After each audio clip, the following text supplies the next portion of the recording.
You ever want to just start a live stream and not like look at the camera, just like pretend we don't know we're live. Like see people like panic. You're live, guys. You're live. Welcome to Spirit Reviews. We are live with a question. Zach, what are we talking about today? Guys, we're doing some spirited takes from the community. We asked our community on Discord, which if you aren't a part of, there's going to be a link down in the description. It's free to join. So come on in, say hi, join in the discussion. But we asked our community for some questions, some hills that they'll die on, or, you know, what their gold medal so far of the year is, even though we're real early into the year. But, you know, just trying a little Olympic theme there. But as long as basically any question was game. So yeah, we're going to just be drinking along and answering you guys' questions. Right. And I did see the one. No, I am not single. I am married. Sorry, guys. Damn. There goes half the viewers. Yeah. They're like, we're out of here. I'm waiting for Ashley. I heard that too. I need to join this Discord. Mm-hmm. All right. So what's everybody drinking? What are we drinking? What do you got? So I'm opening 3 things tonight since we're not trying to do reviews or anything. Just want to enjoy some new things that I've got. So I'm starting with the Bowmore 11-year from, I turned off tracking, from K&L. So it's 11-year heavy char refill bourbon barrel. I'm looking forward to this. So K&L cast strength 54.8. So that's where I'm starting. And I'm starting with Jack 10 batch 2. Yeah. There you go. Zach is on a bottle kill. Yeah, he's definitely on a bottle kill. He's like must empty. What am I drinking? I highly doubt I'll still drink even this much. Yeah. No, right? No way. I am drinking. I don't know if you guys heard of it, but it's this thing called Backbone. Irish. I wish I had one of those. I wish you had one of those. Yeah. So I don't know. It felt fitting to start with that. We just did our second round of the release, and a bunch of people got more of those, and it feels good to be done selling those, honestly, because that was a lot of work. Randy, it's funny that you broke out the Backbone, because my last pour tonight is going to be a Backbone American single malt. Oh, the single malt. Nice. Is that the take? Is that the one where they put our tagline on the bottle? It is. Stay spirited. Yeah, they got the Stay Spirited on there. Wow. Where was that copyright at? 155 proof. So we'll see. Nice. All right. Well, let's see who's here. Catch up with chat real quick. Let me scroll up to the top. So first one in, Ben.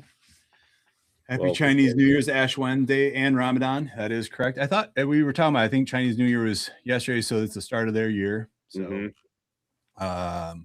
we got Scott S. now from Florida, FL. Big name change. He's finally down there. And happy retirement, Scotty. Happy.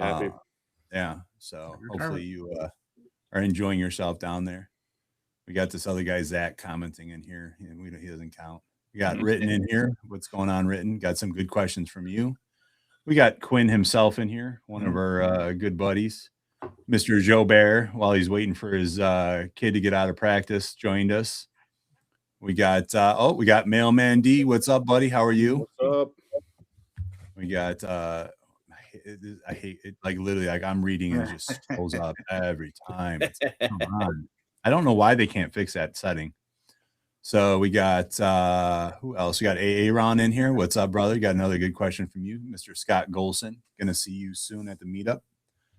If you guys don't know, so real quick before I go any farther, in our Discord, we're doing a barrel pick at Peerless March 6th, 7th, and 8th. A bunch of members are coming to meet up with us. I was hoping to get out the form today for sign up, but it's really just a formality. But we are doing barrel pick on Friday, a share that night, and then Saturday we have a special event, a VIP event at Preservation Distillery. We're going to be tasting a lot of the VOSNs, the very old St. Nick. Nice. So all the juice that we've been talking about, if you've seen our last couple of videos, as well as after that, Tyler's setting us up. We're going over to Willett to do with the reservation at the bar to do some pours, and then bottle share, hang with people. Got a bunch of people coming already, so make sure you check that out. And it is under, what is it under? It's Spirited Events, right? Yep. Is what we Spirited Events. Yeah, so go check that out. Form will be up. I have nothing tomorrow morning. The form will be up tomorrow morning. So if I don't get it up, Stuart's going to kill me soon. So he is patiently waiting to sign up. And he is my reminder. So thank you, Stuart, for being on top of it. Stuart will be there as well. We got a bunch of guys. We got Tyler in here. Where's the Spirited merch? So we actually just got the last thing we had left was to get on one of the shirts. We're going to have a arm sleeve that says like Spirited Reviews. Zach got that over to him, so we will be ready to launch. He had the guy who's helping us also had his father had some health things, so that gets launched next week. So that's straight through the vendor. You order, gets shipped to you. We got some good stuff coming your way. We got black and white t-shirts, black and white long sleeve, black and white hoodie, and then we're just finishing the order form for the hats that are our Spirited Reviews we watch all the time. So yeah. And then what other business? The Backbone should be going out. The last of it. And then the Tyler's helping with that. And then also I told you I thought I told you 11, but we don't know how long it's going to be. That's what I'm waiting on, Tyler. I just saw this question pop up. So I'm waiting on him to tell us how, because it's a custom tour he's building, so I don't know how long it's going to be. So as soon as we have that done, we'll know what time to book the reservation. So hopefully I'll have that answer tomorrow. I saw they emailed me, but I didn't get a chance to look at it before this. And then the Glens have been ordered. So those are ordered. We just signed the proof on them today. We had to change the logo a little bit, invert it. So that's all done, and those have gone to be made. So we're good there. Back to who's here. So we got Jamie Wilson in the room, in the house. Who else? We got Terry's in the house. Hello, Terry. How are you, brother? Adam Mertens. Man, I really hate the scroll feature. It just literally kicks past everything. We got Mr. Lions Roar. What's going on, Ryan? We got Mr. Chris P in the house. Chris, how are you, brother? We got I don't know who Donut Fisher is, but welcome. Yeah. I always try and match names, but it's hard. Oh, we got Mr. Cash in the house. How are you, brother? Cash will be on a live with us and Stuff and Whiskey with Josh and Aaron on the what is that, 28th? Yep. Yeah, 28th. 2 weeks from this Saturday, right? Saturday. So not this Saturday, the next Saturday. Yep. So I'm sending a blind to everybody. Cash, Aaron, Josh, and the guys, and we're gonna do it. Oh, good. Aaron's gonna join. Good. That was because Cash was so generous with the donation to buy that. It was one of the raffles with Josh's fundraisers with Love on Our Arm. Amazing charity, amazing guy who raises a ton of money. So, and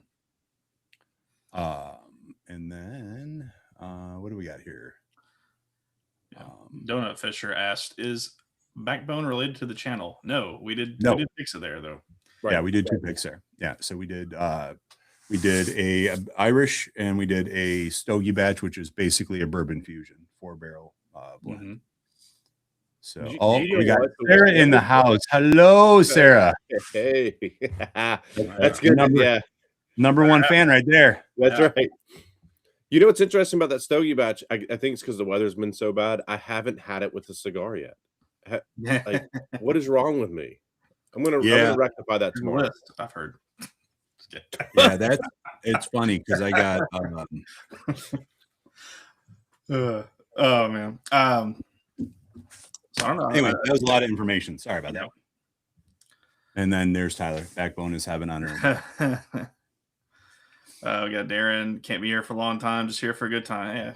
Thanks for coming by, stopping by. All of us. Yeah, we won't be too long tonight, but hit that like button while you're here. You know. Yeah. Please subscribe. We have another thing that's coming up soon. We have to schedule it, but as soon as we get back from our trip, we're going to try and do a 1K extravaganza live. So if anybody knows anything about us, there's going to be some amazing giveaways, and you are not going to want to miss that. Yeah, don't miss it. Yeah, trust me. So with that, what else? We'll have some cigars in KY. Yes, we will. Will we? Yeah, will we? Will we? We will be checking out all of the cigar lounges in KY. All right. To business. God, this is so good, those Irish. I love it. Yep. That Kelvin influence is just insane. All Irish whiskeys should be. Well, actually, I think some of the ones we tried might have been in Kelvin's, but they're just not ours. Not ours. Yeah. Nope. All right. I don't know if you guys saw the first hill posted in, at least in the comments here, from Mailman.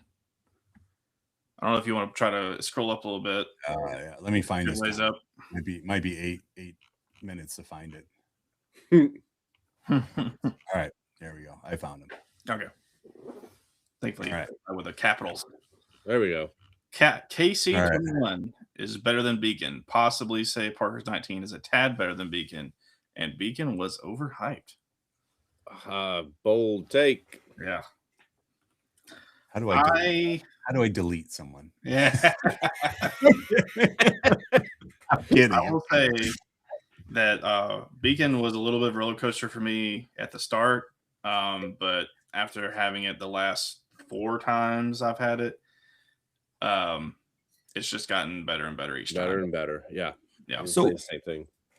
So interesting part of that is that Mailman went from exquisite tequila to exquisite bourbon. Like he bypassed like all the basic shit. Like I was talking one day, I'm like, hey, what have you had? Let's try this journey. And he's like, starts naming off like all the top bottles. I'm like, wow, okay, there's nowhere to go, but yeah, stay where you're at. So it's interesting because if you haven't gone through the ride of, and this is just an opinion, if you haven't gone through the ride of bourbon, I can see how you think certain pours are not worth the hype or whatever that. But if you've in the history of bourbon, if you've gone through the Wild Turkey journey, Beacon drinks like a Dusty to me. It drinks like an older time bourbon that has complexity and roundness, and it's not punchy. It's not like gonna make you question your life. It's just a well composed bourbon.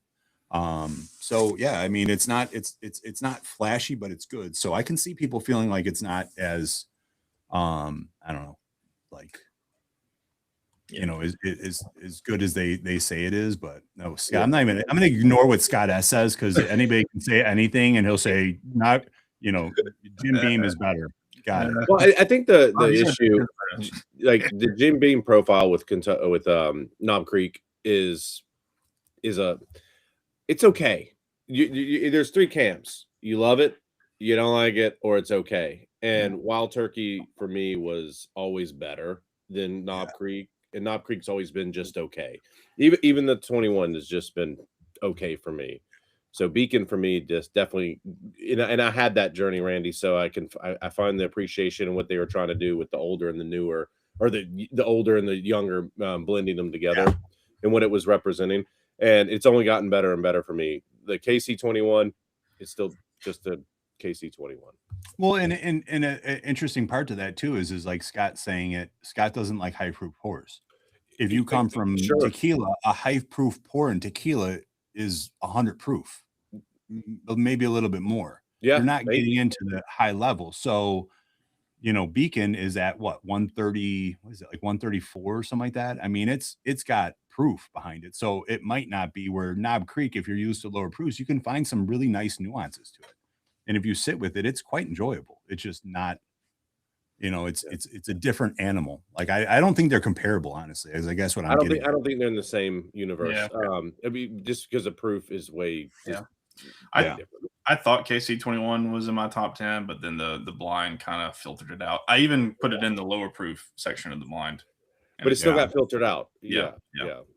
I will agree. I really enjoyed Knob Creek 21. I thought Heaven Hill 19 slapped it for me, and it knocked it out of the bracket. So I mean, there's and again, I didn't think that was going to happen. It's not, I didn't go into it with a preconceived notion.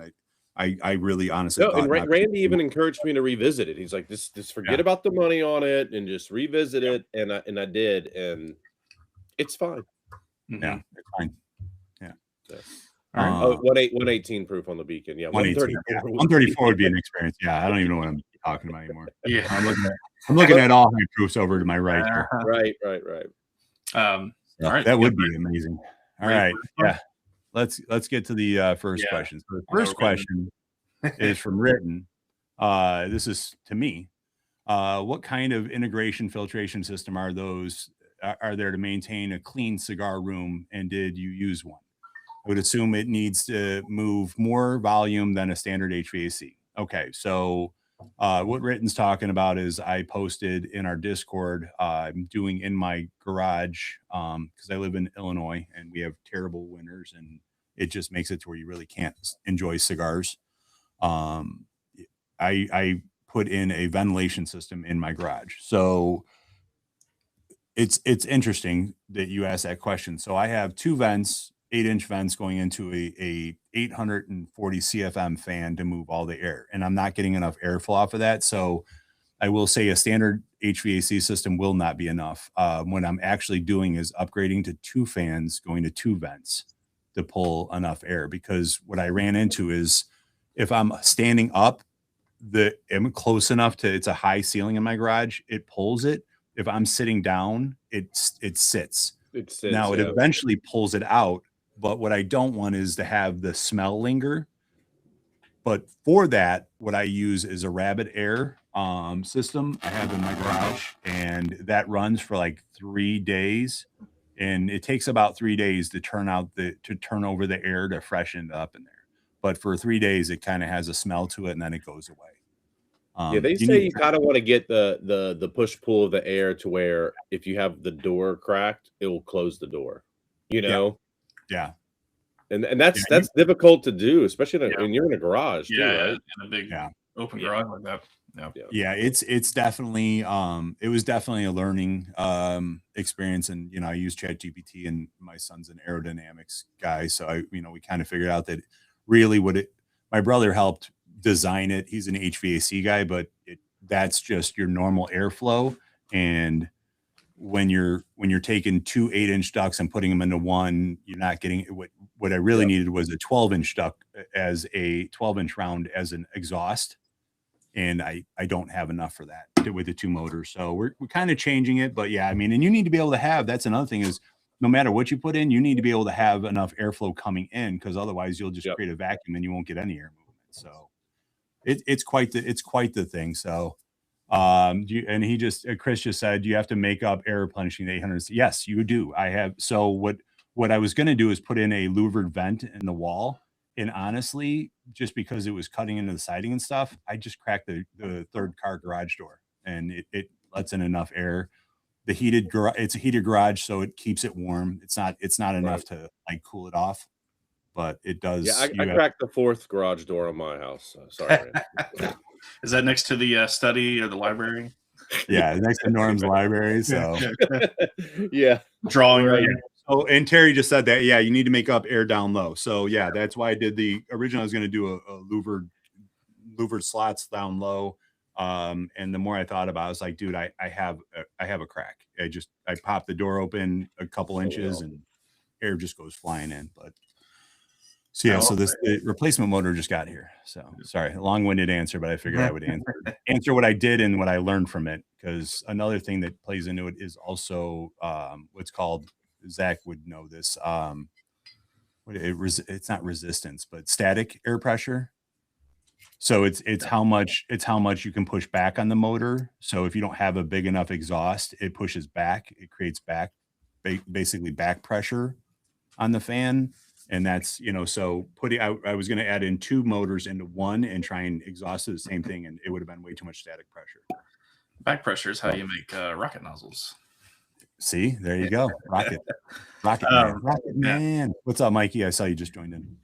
I will say, I don't think Papa Steve's in the house, but I am bringing this. It will be a shame. I know we'll get to the review at some point on the channel, but it will be a shame if it's decreased in quality, because it has. It's not if it has. Yeah. Okay. All right. I think I'm going to go to the K&L pick. Nathan put us on to. It's nice. I got that. Yeah. So I'm going to that next, and I'm going to that next because Musing fans in our group, he sent me this, which is a 7-year Nash Tucky. So I want to very similar ages. This one's lower proof, but I want to see how they compare. So I'm going to go with this first. Yeah, I need your honest feedback on that one. Yeah. And I'm doing a little Tyler special. Nice. See, I don't know if he remembers this bottle, but Austin Peterjohn, sorry, and I came in with Marco. I love the wax. It's like that Miami Vice look. Yeah, well, it's a barrel candy, so it's cotton candy. Yeah, okay, sure. Barrel candy's dude. It's the first thing I ever sent Randy. Randy wanted some of my barrel candy. That was the first conversation we ever had. Yeah, that was literally it. You know what's funny is my Southern Collective bottles are quickly taking over an entire shelf.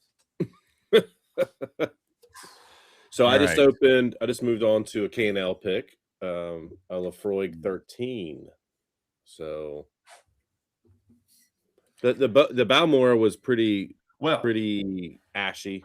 We'll see. On the topic of Lafroig, Ritten's hot take was that he's tried 30 different scotches from the Isles to the Highlands, and peated whiskey equates to a cow urinating on a salt lick filtered through straw and rotting fruit, bottled and sold, and he'd rather lick cigar ash. Yes. Man, I'd take both of them. I mean, this looks like cow urination. Yeah. Austin's been busy. I actually talked to him not too terribly long ago. He's a busy dude. Mm-hmm. It's what happens when you're young, Chris. You know, just busy lives. Oh, yeah. Dang, this smells great. So Norm didn't even shed a tear for you, Ritten. I'm sorry. Yeah. No, I didn't. Sorry. You'll get there one day. When you hit a certain age, the peat becomes something you want. Yeah. I do not hate this at all, Norm.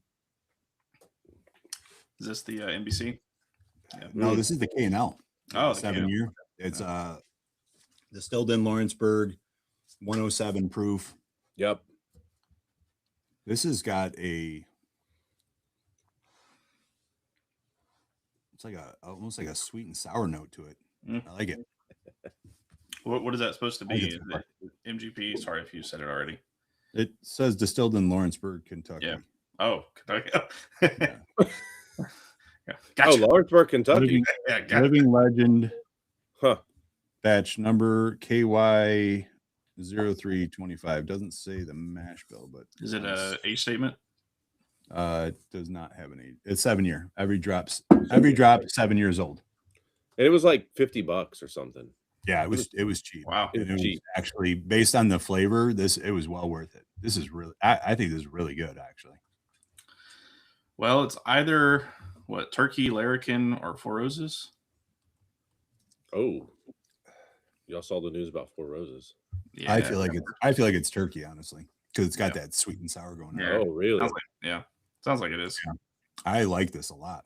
What's all the hate for the Pete in the comments? So you're out on our Scotland trip. Got it. Got it. Not going. All right, let's get to Scott. Not be on an island with that opinion.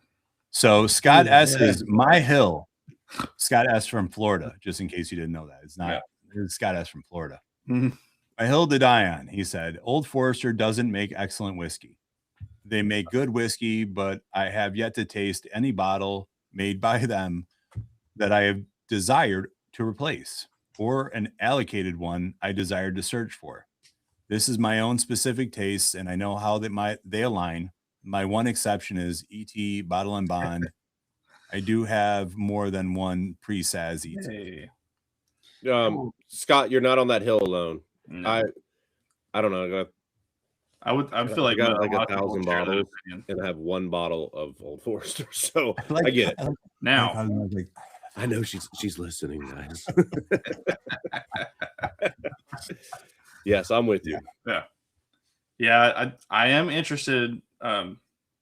Based on a couple early reviews I've seen on the new 1924. I know last year's was well received. Last year's was very good, honestly. Yeah. I really liked it. Quinn said that he thinks that K&L is turkey as well. Yeah, I instantly got turkey, but like really sweet turkey. And And that's the bottle I have. I have the 1924. I have the first, and then I have like half of the second, and this is the third release. Is that right, This is the Randy? third, yeah. Okay. Yeah. Yeah. And Yeah, I know so that I'll be doing that video next Wednesday. Yeah. I know there's too many people that did the cigar event from me from the Discord. So, hey, another benefit to being in the Discord. But I sent a 2020 bottling of 1920. I think Randy has that sample. I don't think he's gotten to it yet. Which one is that? The 2020 bottle of Old Forester 1920. I think that is absolutely very good whiskey. That was the old label. Yeah. I know the junkies made a big, hullabaloo at the time. Early, that was kind of in their height of their in the rising of their channel. That was kind of one of the hills that they died on. that it got much worse with the label change. I know that's a popular opinion to have in whiskey, such as early times. I've had they have the little 375s. They have quite a few good ones in there, in my opinion. They have the Angel Share. They have the Prohibition. They have the extra age, the extra old, the extra old. Those are all decent. The rye was not that good. The President's Choice rye was very good. I thought that the one I have is very good.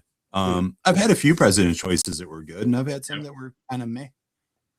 I haven't had a birthday bourbon in 10 years plus that has been worth it. No, Josh, I'm not exaggerating when I say that. No, it was Justin Williams. He was like, "Try this, you smell it, smell it, smell it." Like, it smells amazing. Yeah, right. Lady, that's what he calls it. I actually enjoy what's the one from Texas only? What is that one? The Longhorn. No. King Ranch. King Ranch. Yeah.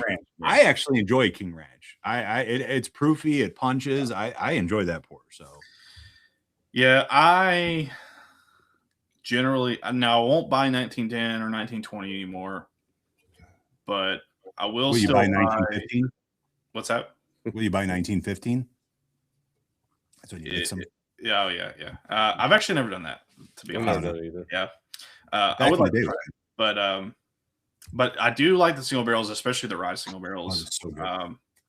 Okay, I've had a couple. You're right that have been good single barrels, but they were always try before I buy. Oh yeah, yeah. You have to. I've got a really good store local to me that mostly does like Knob Creek, Elijah Craig, Old Forester, and Maker's Mark picks. Mm-hmm. And while that's kind of run of the mill, the guy who picks them does a really fantastic job.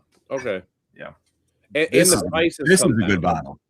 Yeah, the 150. 150. Okay. Bottle. Yeah. I don't know if David's in the chat, but we went to a restaurant in Louisville. We went to KBF, and he got to try 150th for the first time. I think he went and bought it after trying it. That wouldn't surprise me at all. Don't you love it when you try something and you're like, I have to own this? Yeah, I love that. And Terry said some of the 100 proof sibs of Old Forester are decent. So it's funny because I think Barry Hawk's another one. He's a big black label. As a whole, I think black labels are consistently more better. Really? I think they're more better. They're more better. I think consistently. I'm not saying that there aren't some blue labels that are just power impact. I think consistency wise, you're going to get a better shot at getting a good bottle of black than the. I think you're right. I think those blue labels probably drink hotter. Yeah, most of the time. They drink hot and young. Hot and young. Yeah. You'll get a good one every once in a while, but I mean, like Josh's was very good. The black labels are your contact hitters, and your blue labels are your sluggers. So you're gonna strike out a lot. They strike out a lot. Yeah, I got it. Yeah. But it's a good analogy. I like it. Yeah. I did see Israel Maxwell in the YouTube chat here. His speaking of Four Roses, what's the first thing you hope Gallo changes and or updates with the line? I would love to see a rye whiskey personally. Ooh, good point. I would too. Yeah, I would like to see.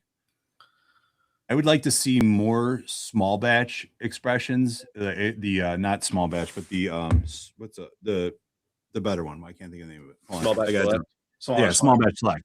Yeah. I would like them to take that, which I think is an amazing bottle for the price, and start playing around with that. Go barrel proof. Yeah. Go more. Get away from. I love some of their single barrels, but I think instead of doing all these crazy LEs, try and expand that line. Use some of those and make some crazy batches of that. I think that would be fun for me because I think that's a great bottle, and I would like to see some different releases of that. Just to play around. I mean, I don't mind that they did these. It makes a good cocktail. I can't sip it on its own. It's just not my profile, but it's fine in a cocktail. Some of those are, I mean, absolute bangers, and then some are just average. And you know, obviously, you know, friend of the channel, Justin. I think you should try to finish some of their whiskey. Yeah. I mean, Justin likes to play around with that stuff, and I mean, it can make some. It blends well with other ones. It you know, blends well with MGP. It blends well. I mean, there's some stuff you can really do with it. I would just say that I would like to see them expand that line of the small batch select. That's the number one thing I'd like them to do. Because I think that is probably the sleeper bottle of their entire lineup. Yeah, it definitely is. Crap. I did see, so Scott S. from Florida again said that his best bottle of the year so far is Knob Creek 21. Not because it's high done well, but that it's reasonably priced and widely available too. I don't need to know someone, buy a bundle, wait in line overnight, or all the other hoops we often jump through. I've gone through one and I have 2 backups, and that's still not enough. And he also would rather have peated scotch than hazmat bourbon. He did say that last. Yeah. Okay. Yeah. I mean, again, like anything Scott says is it's going to surround like Knob Creek and like your 211, your 184, your Claremont, your Bostons. I mean, anything Beam, Dusty. I mean, I basically, you know, that's how you make him happy. I think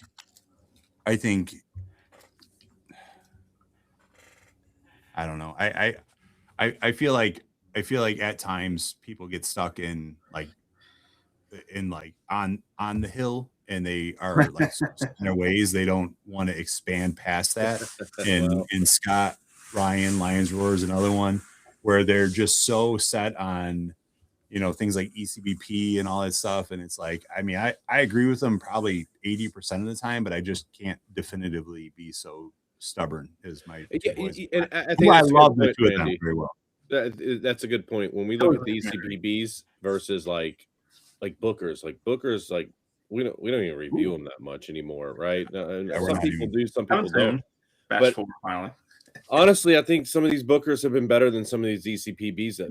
No, for real, I agree with that. Now, I know there's a price delta there, but but it's $89 in my market for a Booker's is not that big of a jump.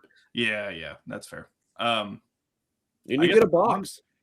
Yeah, you do get a box. You can put your corks in it, or you can put your monitors on. I saw someone turn Booker's box monitor stand. Yeah, I'll be honest with you. I did something. I took the last Booker's and I blended it with KC 12, Knob Creek 12, and like that was delicious. All right. I mean, that's not it added proof. It added proof to the KC 12. The KC 12 had a little bit more rounded flavor. I mean, I got like 2 bottles out of one with that one, so I don't know. But I'm silly like that. I'll waste money just to try and, you know, fuck around and find out, if you will. So. Old Fatho. I guess that does bring up an interesting question that I was kind of bouncing around this morning was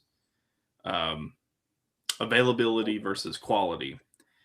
I guess I know we've talked. Wait, are you bringing up your question? Yeah, because the guy who's supposed to be asking the community question put in his own question. Got one. I did kind of want to hear back your question. It's Mike H's question. It's Mike H's question. Come on. I wanted to hear back from the community on their opinion. So Mike asked, I know we've all talked about, hey, you know, ECBP should go down to 2 batches. Booker should go down to 2 batches. Would you trade availability of those bottles for higher quality, say Stag Junior type availability, right?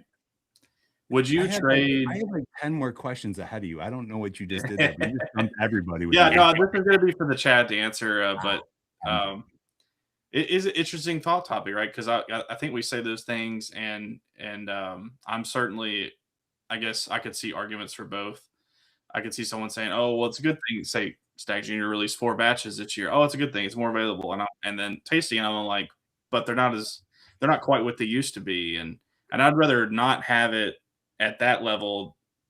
I'd rather just have to work a little harder to get it at the Yeah, level. I'm not able to get any of them, so I would like higher quality, less releases. Yeah. Because I can't Yeah. get them either, but if I do get one, I know Well, the I'm just saying, quality. like, but imagine like if Booker's was as hard to get as a Stag, or if ECB it was as used to hard to get be. as a Stag. It used to be, yeah. I mean, up to about a year ago, it was just as Yeah, hard. Yeah, it because used to be. Booker's, like, in 2016, like, everybody was, that was the barrel proof whiskey. Everyone loved it. It was sought after. It was allocated. You had to wait in lines for it. And now you don't, but no one likes it. It's So, I mean, it's a hard thing because what you really want is you want companies to care more about us, right? You want them to put quality in our dollar first. Yeah. And that's never going to happen because people still buy it. mhm. I mean, somehow people still keep buying stuff and they keep doing they keep putting out half blends and stuff like that. But I I think there's something being said in the opposite, where like EHT for the first time ever put out 2 barrel proofs this year. They've always done 1 batch. Yeah, They were completely different. Yeah. All the And Stags. they were both good. Yeah. The Stags were completely different, but Stags were different because I thought the EHT barrel proofs were both worth SRP, where the 2 Stags, there was 2 Stags in the middle, 25B and 25C, that I felt were not worth. They shouldn't have put them out. I think if they would have taken that juice and made it into 2 batches, they could have made A and D better. right. Yeah. Yeah. So, Yeah, I think that's the thought that I have is, don't give me 4, give me 2 with the chance to get 1 of a Yeah. higher quality, Yeah. instead of spending, because we bought all 4 this year. yeah. Instead of buying 4 for essentially $400 when it's all said and done, let me Yeah. get 1 at 200. Yeah. That's actually really good. Yeah, I mean, I think that is a great, and I'm watching the comments over here. They're just flying in, but I think there's something to being said for less bottles, higher quality, right? Less bottles. That's But here's the thing, right? So this happened, and this is why I'm going to say this in here, is this statement was made, and they said less bottles, try it before you buy it. But if there aren't people who buy it before they try it, you don't get to try it. you don't get to try it. Yeah. It drives me nuts when people say try before you buy, because I live in Chicago area, suburbs, but I live in Chicago. There's no bar within a hour drive of me that has pours Same. that Like I you're want looking to for, try. Same. Yeah. So how am I supposed to try it? So people who say like try before you buy, those are the people who ask people like me who buy it for a sample to try. But Randy, that's why we have a Randy. Discord. Someone Absolutely. had bought it. But I'm Right. just saying that Yeah. it's an easy statement to say that, because you're fortunate enough to be surrounded by people who do buy. So Yeah, that's we right. have to be very careful about making that statement, because you stand on a soapbox saying like, well, I'll try before I buy any fancy bottle. Well, how are you getting that bottle? Because somebody else bought it first and is willing to share it. So don't slight the person who's willing to share it by, that whole try before you buy thing, because without that person taking that chance, you wouldn't have that opportunity. So it goes both ways. Yeah. That's all. I'll cut it out of our videos because we've As said the, it a couple times. As the girlies do, Yeah. I I mean, you guys the ready for the next girlies. one? You said girlies. Yeah. That's the girlies do. Yeah.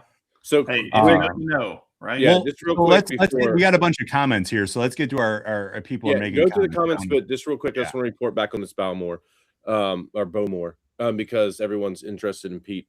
This is like a Tootsie Roll, like rolled around in ash that you're eating. You're getting that Tootsie Roll kind of chocolate. You're getting that nice ash that everyone looks for. It's really good. It's not medicinal at Did all. you try that super old Bowmore that I sent you, Norm? Yes, yeah, it was low proof, but yes, I did try it. It's actually pretty It was dang over good. 100. It was over 100, but it was 20 something years. Yeah. Yeah. So I want to go back to this one. So Terry said he tried to Nocino finish Watershed Yeah, I hear from about Lost that. Lantern. Yeah. And that so it's interesting because that Lost Lantern is one that always gets me because you look at it and they have all these other it's like I never know when to buy their stuff I because don't it's either. like it's I'm so confused. It's what's the other one that does that? There's one in Ohio that does that where like they put out like bottles from other places and you're like, which one do I buy? Isn't it like no, that's a bridge we don't want to probably cross tonight and question like independent bottling from other distillers like Scotch does. Like I think that's what's difficult about like a Lost Lantern or the other one we can't even remember. It's because some of these things, Two Souls. Yeah, Two Souls. That was the one I was thinking of. In Ohio, right. Yeah. Yep. I mean, they'll put out one and you have to look like it's like, oh, this one's from Wisconsin. But we don't know the distilleries. That's what's different about you these still don't independent know which ballers. one it is. I like if an independent baller comes out and says, "Hey, this is Lefroy," I know what I'm getting. You know, like I just know what I'm getting. I don't know what I'm getting from XYZ. I had to post this one because he did wait. He's been very good. I told him he's not allowed to talk about it for another month, which is funny because I literally brought him up because I knew this was coming, and I even see this comment. So yes, there is the new ECBPs compared to the old ones would be just like comparing. It's like people in my world. It's like people who chase pirate bottles and then they bypass like the 917s and stuff. It's like, I mean, Stag Junior 18 versus Stag Junior 22A. They're like 3 months apart. Like there's not much of a difference, but as a whole, I will give him this. As a whole, the older batches are much better. Mm-hmm.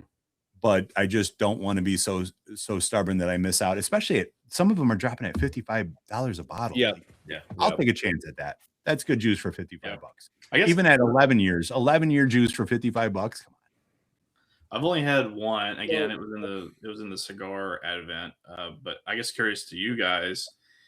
I know he specifically mentioned that Booker's wasn't close, and I would probably tend to agree that Pyro bottles are better than anything Booker's is probably produced outside of like maybe rye or something. But what is have you guys tried any of these dusty older Booker batches from like pre 2017?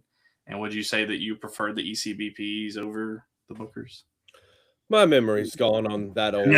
Yeah, you can forget that. I sent a 2015 out in the here.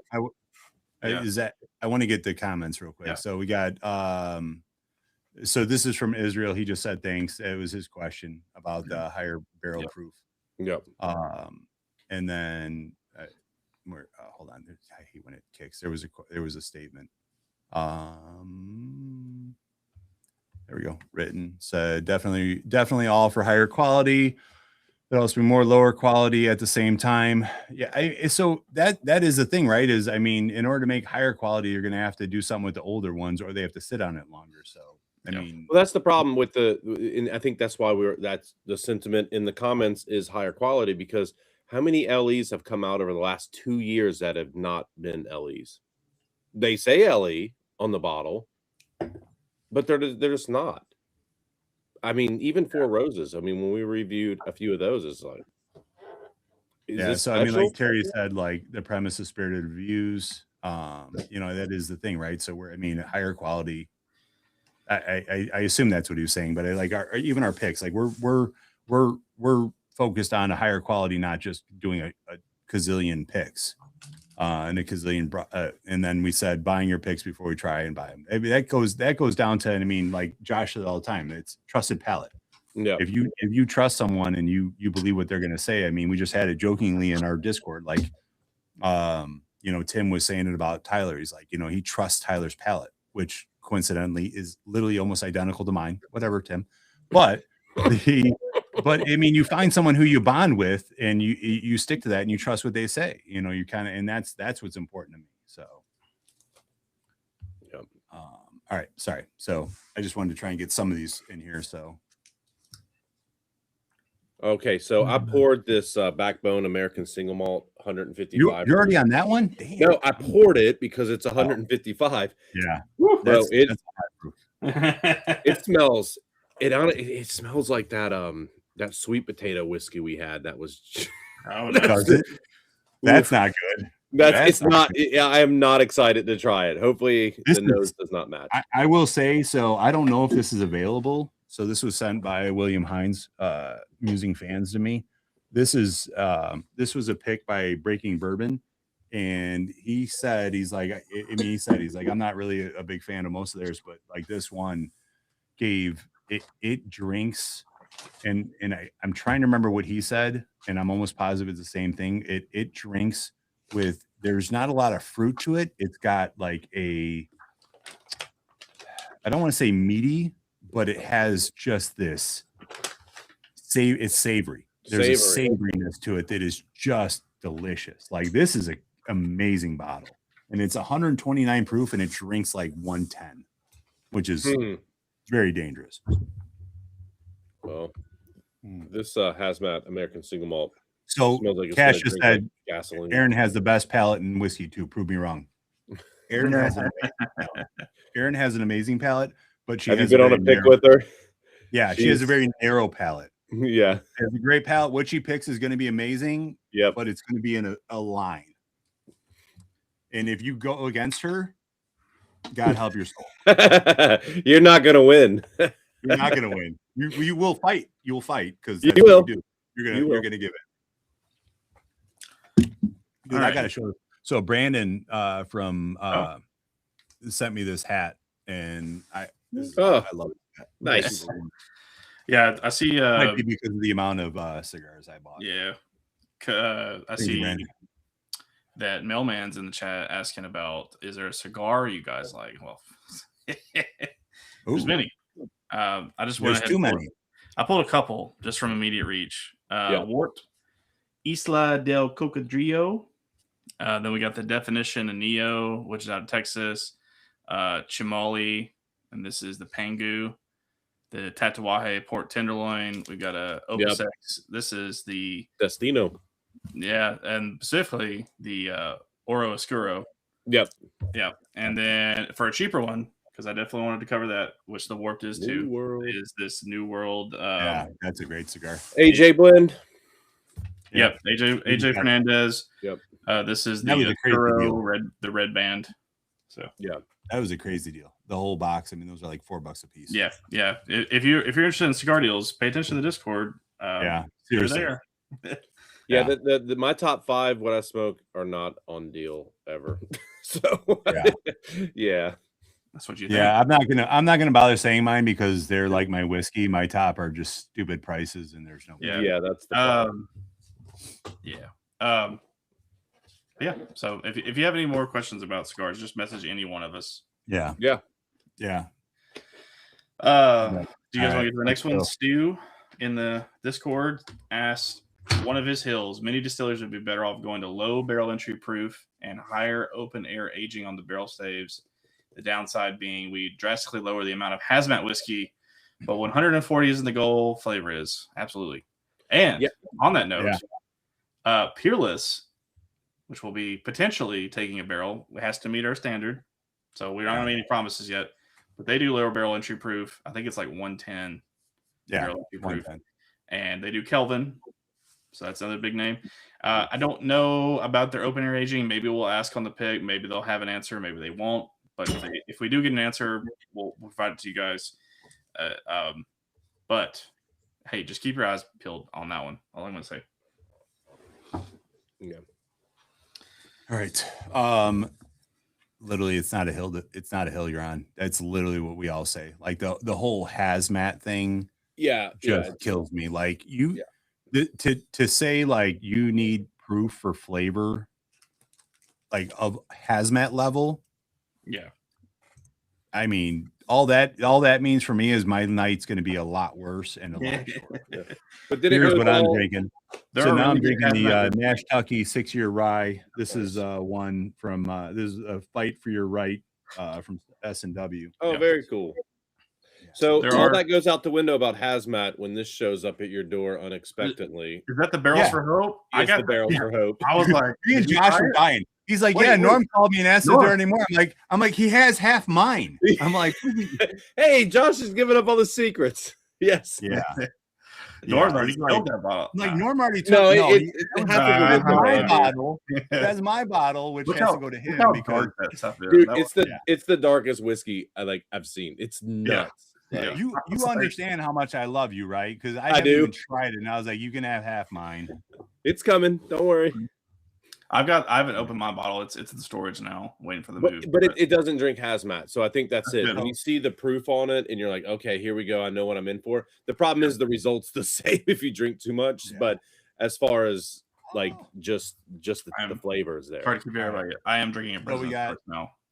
Terry said Peerless does some wonderful things, hoping to get a banger. Yeah, I mean, obviously high hopes, and, High hopes, and we are not going in there with the premise of anything. We're not going to try and like we just want the single best barrel there.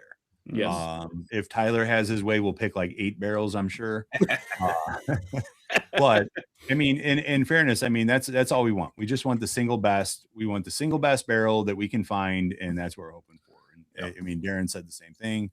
Peerless rye picks can be amazing, absolutely. And Peerless finished products are even better. So yes. rye Randy, we got Bourbon and Balls in the chat. Bourbon and Balls, what's up? What up? All right. So James joined us. What's up, James? How are you, brother? So what do we got? So currently enjoying the W sauce, American Worcestershire. What? I don't. Yeah. What is Terry, There was a comment about what's the best steak sauce, and I agree. I think Worcestershire sauce is pretty good. Worcestershire? All right. So, and then Ryan said, Hunter, Randy, you don't need high proof and hazmats is tad overrated flavor and experience proof. Yeah. I mean, it's just, it's not that you can't get, I mean, we just had that with GTS 2025. It's amazing for hazmat. Oh, it drinks with all kinds, but it doesn't drink its proof. Tyler did a pick at Backbone that's hazmat that's absolutely amazing, but like it doesn't always to have that thing where it's like it has to be it's hazmat, bro. You know where it works? It works really well. Hazmat is the Corbin Cash Rise. Those work really well. James. Best steak sauce is none. You shouldn't put salt on your steak. I think it's that's salt, pepper, literally my statement as well. If you're putting sauce on it, especially if you literally put sauce on a steak before trying it, you should never eat steak again. No, just get a hamburger. Right. Hey, yeah, don't eat steak. Put ketchup on his steak, and he lives in Kansas City, so everybody can be wrong.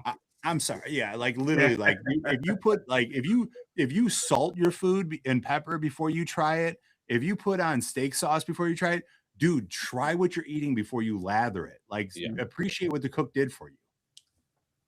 All right, sorry, that one drives me. I always Worcestershire. I love hamburgers. Watch your sister. I love hamburgers too. Yeah, we all love hamburgers. Hamburgers are good. Not steak. Yeah.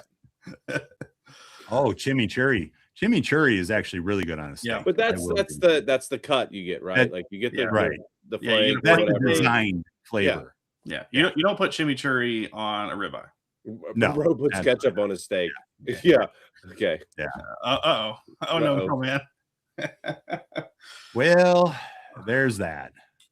You're this from is like drinking. LA? He's from LA. No, he's from Las Vegas. Bourbon and Balls. Might as well put ketchup on a hot dog. That's a big no. So Bourbon and Balls, I'm from Illinois. So, I mean, it does not exist. Like, if you ask for a hot dog, like, you specifically have to ask for ketchup. Yeah, they're not giving it to you. Yeah, they're not giving it to you. That's how it is here in North Carolina. Sport peppers, some salt, some celery. The only thing I don't like is, for whatever, I just think celery salt is overpowered, and they put it on there. It's like, damn, dude, I don't need it. Where you're celery at, has to be strong flavor. Yeah. But yeah, like, I mean, you don't need ketchup if you have a Chicago style hot dog, because guess what? You have tomatoes on your hot dog, and that's delicious. Yeah. Chicago dogs are great. It's to me, it's the best hot dog. It's better than Coney. Yeah. Oh, dude, it's so good. No, he's getting serious. This is Come on, Norm. Give us a speech. The steak sauce conversation reminds me of like me putting maple syrup in certain bourbons. Like, it's like that, right? Like because what Cash said, nothing wrong with adding something to your steak, but let the cow stand on its own. I've had some bourbons that don't stand on its own that I've had to. Yeah, I mean, again, I'm not saying don't. I'm just saying try it first. Yeah, try it. Like I will say when my mom makes steak, she buys the thin cuts because she's old Southern lady, and Did you put it in the oven? It's overcooked, and you might need a little A1, you might need a little Heinz 57. If you're dealing with a cook that isn't if you're dealing with a cook that isn't like a good cook, I totally get it. Like it's leather, you need to soften it up with some sauce so you can swallow it. I mean, I can help it. I'm just saying, like I've gone to like steakhouses, I've taken people out and we, like Morton's or something. It's they're getting a $60 steak and they're like breaking out the sauce before they like, what do you do? Just try it. Not please, the 90s first. Anymore. It's okay. Yeah. It's safe. Yeah. My God. All right. Now I'm hungry, guys. Let's move on. Right. Oh, if it isn't one of our videos or a live stream if we're not talking about food and getting hungry. You're right. I do have to shout out LLC. So did we do what's that? Swing and Watch LLC in the chat. I just wanted to let him know he's from Omaha, Nebraska. We have a Nebraska boy, Kyle Knapp. Yeah. You should know him. All right. In the Discord. Kyle's all right. Yeah. Yeah. So actually, Kyle just got back from Ash Wednesday. I was texting with him, so he's going to be on here in a second. Great. I wonder if the swinging what is the guy from is it Josh's channel? There's a guy, I'm trying to remember his name. Super nice guy. Was awesome. And he's from Nebraska too, so I'm just curious if that was him. Okay. Yeah. I know you're talking about. Yeah, let us know. He sounds just like Kyle too, like when you talk to him. Yeah, they all sound like that. Oh, hold on. Mrs. Is speaking. Sarah Merton says the best steak sauce is Country Bob's. I've actually never heard of that. We're gonna need samples, 2 ounces each. Sarah, I've never ever. I'm not going to disagree with you because I'm scared of you, but I've never had it. Adam's told me stories. I'm just saying. No, I'm just kidding. All right. I'm sorry, man. Steak Where's sauce. The at? All right. Yeah, I mean, dude, steak sauce. We could talk food. We know that. Yeah. All right. Next question. Yeah. We got Domingo just popped on. Yeah, for a little while. Finally got home. What's up, buddy? How are you? I know we talked about. We kind of touched that one. He also said high-aged rye whiskeys typically have more flavor and complexity than their bourbon peers. I wish they were much more attainable, but the market demand remains for bourbon, making high-aged ryes of 12+ years more of a rarity. I mean, I have one bottle in mine, Ransom 16. It's a 49% rye. It's absolutely delicious. Batch 2 review coming soon. Batch 2 review coming soon. Yeah. Hey, real quick, did you guys get that? You already sent it. We have it in hand. Dude, I don't know what I sent. I got you. I got you, Randy. Thank you. I'm gonna give you a quick review on this hazmat. Hold on. We got Sarah said she's sending samples. Good. We'll take this is a do not buy. God, this is bad. Yeah, that dude, I don't know. When you said you're getting it, I was like, pass. I had no interest in that. I have no idea what I'm gonna do with this bottle. I'm just kidding. It's great. Give it away. Join the Discord and get samples. Listen, I want to say, like, if you're not part of Josh's channel, you should be. Stuff and Whiskey, Josh and Aaron. This Fight for Your Right is absolutely delicious. Right. It is so good. It's got a nice spice to it. There's a really nice lingering oak, and then it has this amazing honey on it that just lasts for like days. All right. So Cash just said, just got the 24 Peregrine today. We have, and it's great on the first crack. Have you all reviewed it? Yeah. Wait, is that the one 24 Peregrine? Yeah, we did that one a while ago. Yeah, there's a video, Cash, about that. I think that was that the one you didn't like, Zach? No. You guys liked it. I did not. Yeah. Okay. All right. That's what it was. Well, I mean, I think it's a great pour. Yeah. Caveat being, for me, it was heavily price contingent. I didn't say it's not bad whiskey. Don't listen to what I'm not saying. Yeah. I think there was better. I really have the high altitude releases. Than the Peregrine. Yeah. So I agree. Like originally when we first cracked it, we had it at the bottle share at Stuff and Whiskey, Zach and me. Hoverhawk. I thought Peregrine was better. He thought Hoverhawk was better. Going back, I do think Hoverhawk is slightly better than Peregrine. Peregrine 1 smacks them all, but yeah.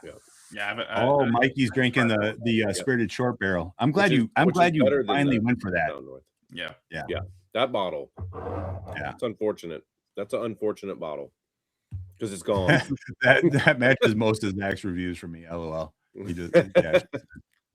I don't know if that's a positive or a negative comment. No, that's it's just there's my hill. FN is over. All right, so Chris is on here. There's my hill. FN is overpriced Canadian whiskey. Absolutely. But at least it's drinkable because a lot of Canadian whiskey is not. Yeah, I mean they're doing stuff. I would say I wish they were. They're weird though because some of their stuff comes out and I'm like, this is a fair price, and then another one comes out. I'm like, the hell's this? And it's like it makes no sense to me. I don't know why they stopped. They got so high on this high altitude series. Their best stuff was the batches. The batches, you're right, and they've abandoned it. And here's the only thing. I'm an FN fan. I like them. I think they put out some decent stuff. I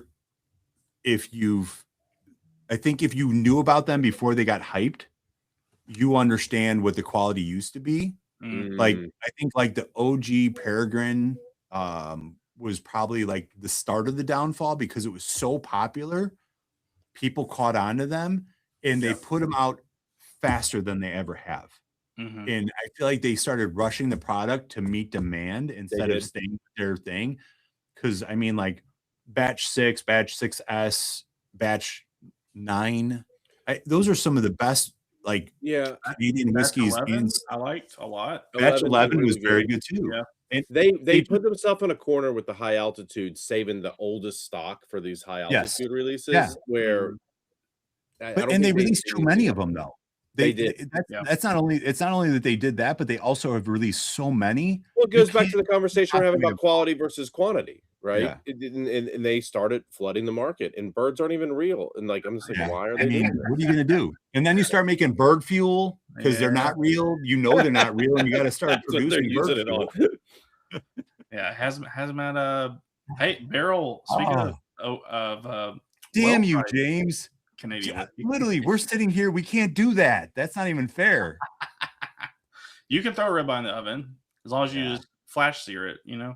Yeah, reverse sear. Ryan's got me. He knows because actually Ryan and Scott S are another ones. They've been on the Found North train for quite a while. Yeah, Cash, I like Snow Day too. I've only had it once, and maybe I was influenced. I did not like it at all. Snow Day? At all, no. All right, we got to do a review. We've just for you, Cash. We got to do it. Did we do the review yet on that? We haven't done a Snow Day review. We haven't done it. Did I send it or either? I know Norm has it. I have it. Do you have it, Zach? No. Did anybody send it to you? No. All right. I tried it at Brandon, Alabama. Brandon. Right. I'll send it to you because I got the other stuff coming to you anyways. God, just bring it to him at the share or the pick. We're not going to review it before then. Yeah, it's probably true. Well, unless we shoehorn it in, it would be a shoehorn. Are you looking at? Oh my God, Kyle just. Yeah, I saw it. We're talking about steaks now. He's helping me figure out how much beef to bring to Louisville. Ribeyes, New York. Oh my God, I just got even more hungry reading that. Hey, if you guys aren't coming to the share at Louisville, you should because Kyle's bringing beef. Bringing the beef. Yeah, he's bringing. Hold on. For the record, this isn't just beef. Like Kyle has sent me some stuff. It's exquisite beef. Okay, Chris, maybe not remarkable, but it's drinkable. Oh man, yeah. The dichotomy of opinions on the chat is is very Snow Day is one of their most divisive pours they've ever had. Yeah. There is a vein that loves it, and there's a vein that hates it. I've never seen anybody that's like, oh, it's decent. Right. I love it. Zach hates it. We got to do a review. Yeah. Dude, this Kentucky straight rye is so good. All right. Next question. We gotta get off. We gotta move. Florida just said, Heaven Hill, please bring back 12-year ECBP. It's a shame when your second release of the rye is older than most of your bourbons for the last 2 years. Yep. That is fair. Wait, who I are think we it was on? planned. Sorry, I lost my list. That's Scott from Florida. Oh yeah, 11 years, 11 months, A126. Pretty good. Here's an interesting question from Britton. I know we've touched on his question before, but how do you introduce someone to whiskey that finds it harsh, but is honestly curious about how people get flavors from it that we do? My mother-in-law is fascinated, but even an 86 proof very old Barton is too astringent for her. Really? She's coming with us for a Kentucky trip in May, and she'd like to be able to enjoy the tastings. Do you start with added water? You start with ice? Do you give her Talisker Storm and hope she never comes around again? Yes. So There's- I think a flavor wheel really helps. Like just print a flavor wheel off. Like even at 86, I don't know what when I do a tasting for guys that don't like whiskey or are scared of it or whatever. We always start. I never do anything 80 proof. It's always either 86 to 95 proof, and we really spend time with it, right? And then we have water to add, which most distilleries will. They'll have that to add. I think we should always try it based off how it was bottled before we add any water. And I would never put it on ice, but that's just me. But I think a flavor wheel and really talking through like the core tasting, like hello, like the what the core flavor is to really find some appreciation in just that. Norm's And just don't fucking always Do you guys have a sub 90 proof bourbon whiskey that you would recommend? So I'm going to go a different direction because I have I have 21-year-olds and stuff that are all drinking now. Do not give them any straight pours. Start them off on old fashions and mixed cocktails. That's a great idea, actually. Do not go to that. The problem is so many people want to share the spirit we love the way we drink it. No one starts drinking this shit the way that we drink it now. No, if you got to you fill think the it's palate with a turpentine, cocktail. Got it. Yeah, you got to go cocktail. You start with an old fashioned. You let them taste some flavors, get a little bit of sweetness, enjoy the pour, Whiskey get sour. a little slight buzz going on. Then you give them no, this is true. I'm being serious. You're absolutely right, though, Randy. Yeah, you have to give them a drink that makes them feel a little bit off, that takes a notch off the proof. So, I mean, most old fashions are 40 to 60%. It gives them a bump without being crazy. Make it lighter, sweeter. Second one a little bit stronger. Then you go into the pours. I will say, I don't know if you guys have tried it. I think Norm has. But that Penelope Black Walnut ready to drink old fashioned is actually really solid. It's good. It's 80 proof. Yeah. There's the black walnut is phenomenal. They have that cinnamon one was perfect for Christmas. And the peach one. And the peach one is like a summer crusher. That peach won't get you in trouble. The Green River has one. From the Rye Tie, and also they have an old fashioned one that is super good. Like there's old fashions out there coming in a bottle. I think Costco has like they have one that's again good. It's not, but again, circling back, do not start somebody drinking this neat. You're never going to win. You're just not. You need to introduce them to cocktails. Well, I wouldn't say never. So I've taken some guys through some stuff, and after a few tastings, I had them come over and we did a wild turkey blind, and it was like wild turkey 8, 12-year, whatever it was. And he was like, "This is really basic pours. Like, can we get to something?" Yeah. I guess it depends on come around. The level of people, what they're drinking prior matters, right? If you're dealing with people who drink beer, spritzers, and wine, you cannot go to that. If you're drinking White Claws, I don't think it's straight. When he said it like his mother-in-law, I envision somebody who drinks, something along the lines of wine, a cocktail, something like that. That's what I'm saying is somebody who's new to this, do not kick them straight into neat. Yeah, I think I'll do that. I'll make an old fashioned. I will say, my experience. So my wife actually introduced my now wife. At the time, we were just dating, but she introduced me to bourbon. And prior to meeting her, I actually didn't like bourbon cocktails. They were too sweet for me, but like in a weird fashion because I liked tequila. Weird fashion. That'll be a good drink for the most part. That was what I would order at like craft cocktail bars. I've ordered a couple whiskey cocktails. I was like, I can't do it. It's not for me. Nasty, yuck. And then we went to the Bourbon Trail. That's where I got engaged to her because I was like, oh, this will be for her, not for me. I don't like bourbon. And you're still not a whiskey guy. Yeah, This is incredible. So yeah, don't follow my path. But I went to a bourbon tasting at a restaurant, and they did single barrel picks, and they did a bourbon tasting experience that you could book online. And this is where we got engaged. And so I tried, and they taught me how to sip. I think that goes a long way too. Yeah. Oh yeah, it's a good point. Yeah. You don't chug it. You let it touch your tongue. Let it work on it. Then you work your way through. A lot of people do the small sips, like it's like a hot coffee. Yeah. Let it go ahead and get over the ethanol burn on the first sip. Like swish it around. Just go ahead and coat your whole mouth, and then go for the second sip. And I know. I think Josh and Aaron have talked about that themselves previously in some of their videos, but that's kind of how I started to appreciate some of the complex flavors. And then just being able to have someone like guide you through, like give you like a base, like, hey, you're tasting this, you should get like, here's the preeminent flavor. And as long as you can be able to like give them that and they can maybe pick up on it, then I think they can start to expand. I think they can start appreciating it and actually look for it. Hey, Justin. What's up? We just shout you out earlier. Yeah, we're giving you props on the finishing qualities of Four Roses. Yeah. Actually, Justin, answer this question. So the question is now with the buyout, what do you hope that they change? Yeah. We talked about higher proof and rye whiskey. Specifically rye whiskey, but what I said is I want them to take small batch select and turn that into something because it's so amazing. I'd like to see them take it into a higher proof rendition, different batches of that to really play off of that. So give us your answer, Mr. Rose's boy. So I'm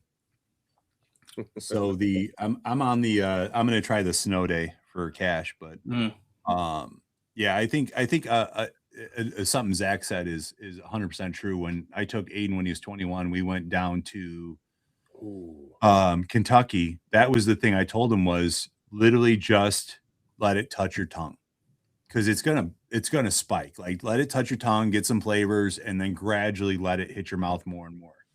So that's fun. Justin, that's not a hot take. I like that. Yeah, that's so true. Yeah, batteries suck in the cold weather. All right, so I want to see Norm's version of a Scotch old fashioned. Yeah, it's called the John McClane. Look it up, John McClane. Yeah. So John McClane is from Die Hard, right? But then there was a book about John McClane before Die Hard, and then they made a cocktail for him. But that would be my version of an old fashioned with Scotch. Actually, I'll be honest with you, a fantastic old fashioned recipe. Go watch SLB. They just did it. It's from a place in Arizona. I bought all the ingredients for it, and I was like, hey, this is probably going to be pretty decent. It was a lot of banana flavored stuff, banana liqueur. Banana Foster old fashioned. It's Justin. If you didn't know. Yeah, Justin designed that banana Foster old fashioned. No, Norm, you got it. I got to send you because it's like it's yours on steroid, and I have the recipe. Oh, okay. So what's the base bourbon? Penicillin's a great Scotch cocktail too. Is it Jack? Honey ginger syrup and blended Scotch topped with smoky Scotch and some lemon. Penicillin's great. Yeah. Small batch select. Just think the small batch LE is too similar, not worth the price. And that's what I was saying is I'd like them to get rid of the LE and just expand the small batch select and start putting barrels into that and really I'd like to see them make it kind of like a batch release where they can have two a year that are different and give you something a little bit more at a fair price. The old fashioned from SLB had like Old Forester, which has a banana. Yeah. It was Old Forester, but then it had, and I made two batches. I made it with the 86 proof and the 100 proof, and then it has two different banana liqueurs in it. There's something else, and then there's as Norm has done with the banana chip. Put a little brown sugar and toast it. Yeah, and it's exquisite. It's so good. The problem is you give that to a beginner whiskey drinker, they're not going to want whiskey straight after that. Right, It's exactly. so No, but good. that's what I'm saying. So I'm gonna because I asked the question. So for the money, I think they either need to lean more into older age. The proof not worth it both. Yeah. And then the last one is I know they have anthology series at 21-year different strains. Yeah. Okay. So I mean, yeah, that's why I asked Justin. So I mean, there is I actually agree 1,000% with what Justin just said. So I'm not even going to expand on that. It's already been said, but yeah. Oh, I do have a question from the Patreon Discord. Yeah. Favorite cigar bourbon combo or Scotch combo? Oh, well, Zach already gave away mine. That's the one I jumped in and answered. Zach gave away mine, and Norm literally just got tagged. So just so you guys know, tagged. If you tag me, I'm going to answer. Norm gets tagged. He just goes into fire mode. He doesn't actually pay attention to where he's at in there. He just starts hitting answers. So Norm, why don't you repeat what you already said on Discord? Well, I mean, I told you a heavily finished Scotch is non-peated is for me when I have a cigar, because the smoke from the cigar, and then I think what I'm going to have as far as cigar wise, I'm probably going with the Tabernacle 142 Havana seed and a heavily sherried, almost dessert kind of Scotch. That is like just a great combo. Yeah, that Havana seed gets a little on the drier side, the more cedar. Yep, side, it does. So I can see wanting to do more sweet. Real quick, I'm going to get to it. Guys, tell me what you thought about the Ode, because he did give me access to those so that we could do a tasting if we wanted to in our group, but the price was higher somehow. So I just don't know if it was worth it. So let me know. Stu was in there. Justin was in there. Yeah. Zach, what's your answer? So yeah, I'm kind of similar. Well, to Norm, actually, I prefer Scotches. Honestly, kind of lower proof offerings, because in the few times I've tried to pair cigars with higher proof bourbons, they sort of washed each other out, and I don't really enjoy either one at that point. But coffee, and I know Randy will get to his answer, which I spoiled, but that's a fantastic pairing as well, because I think you have to have something. I prefer difference in my pairings. I don't want them to be the same. Yeah. And I don't want the proof of the higher proof whiskey to overcome the flavor of the cigar, or vice versa. So, yeah. So,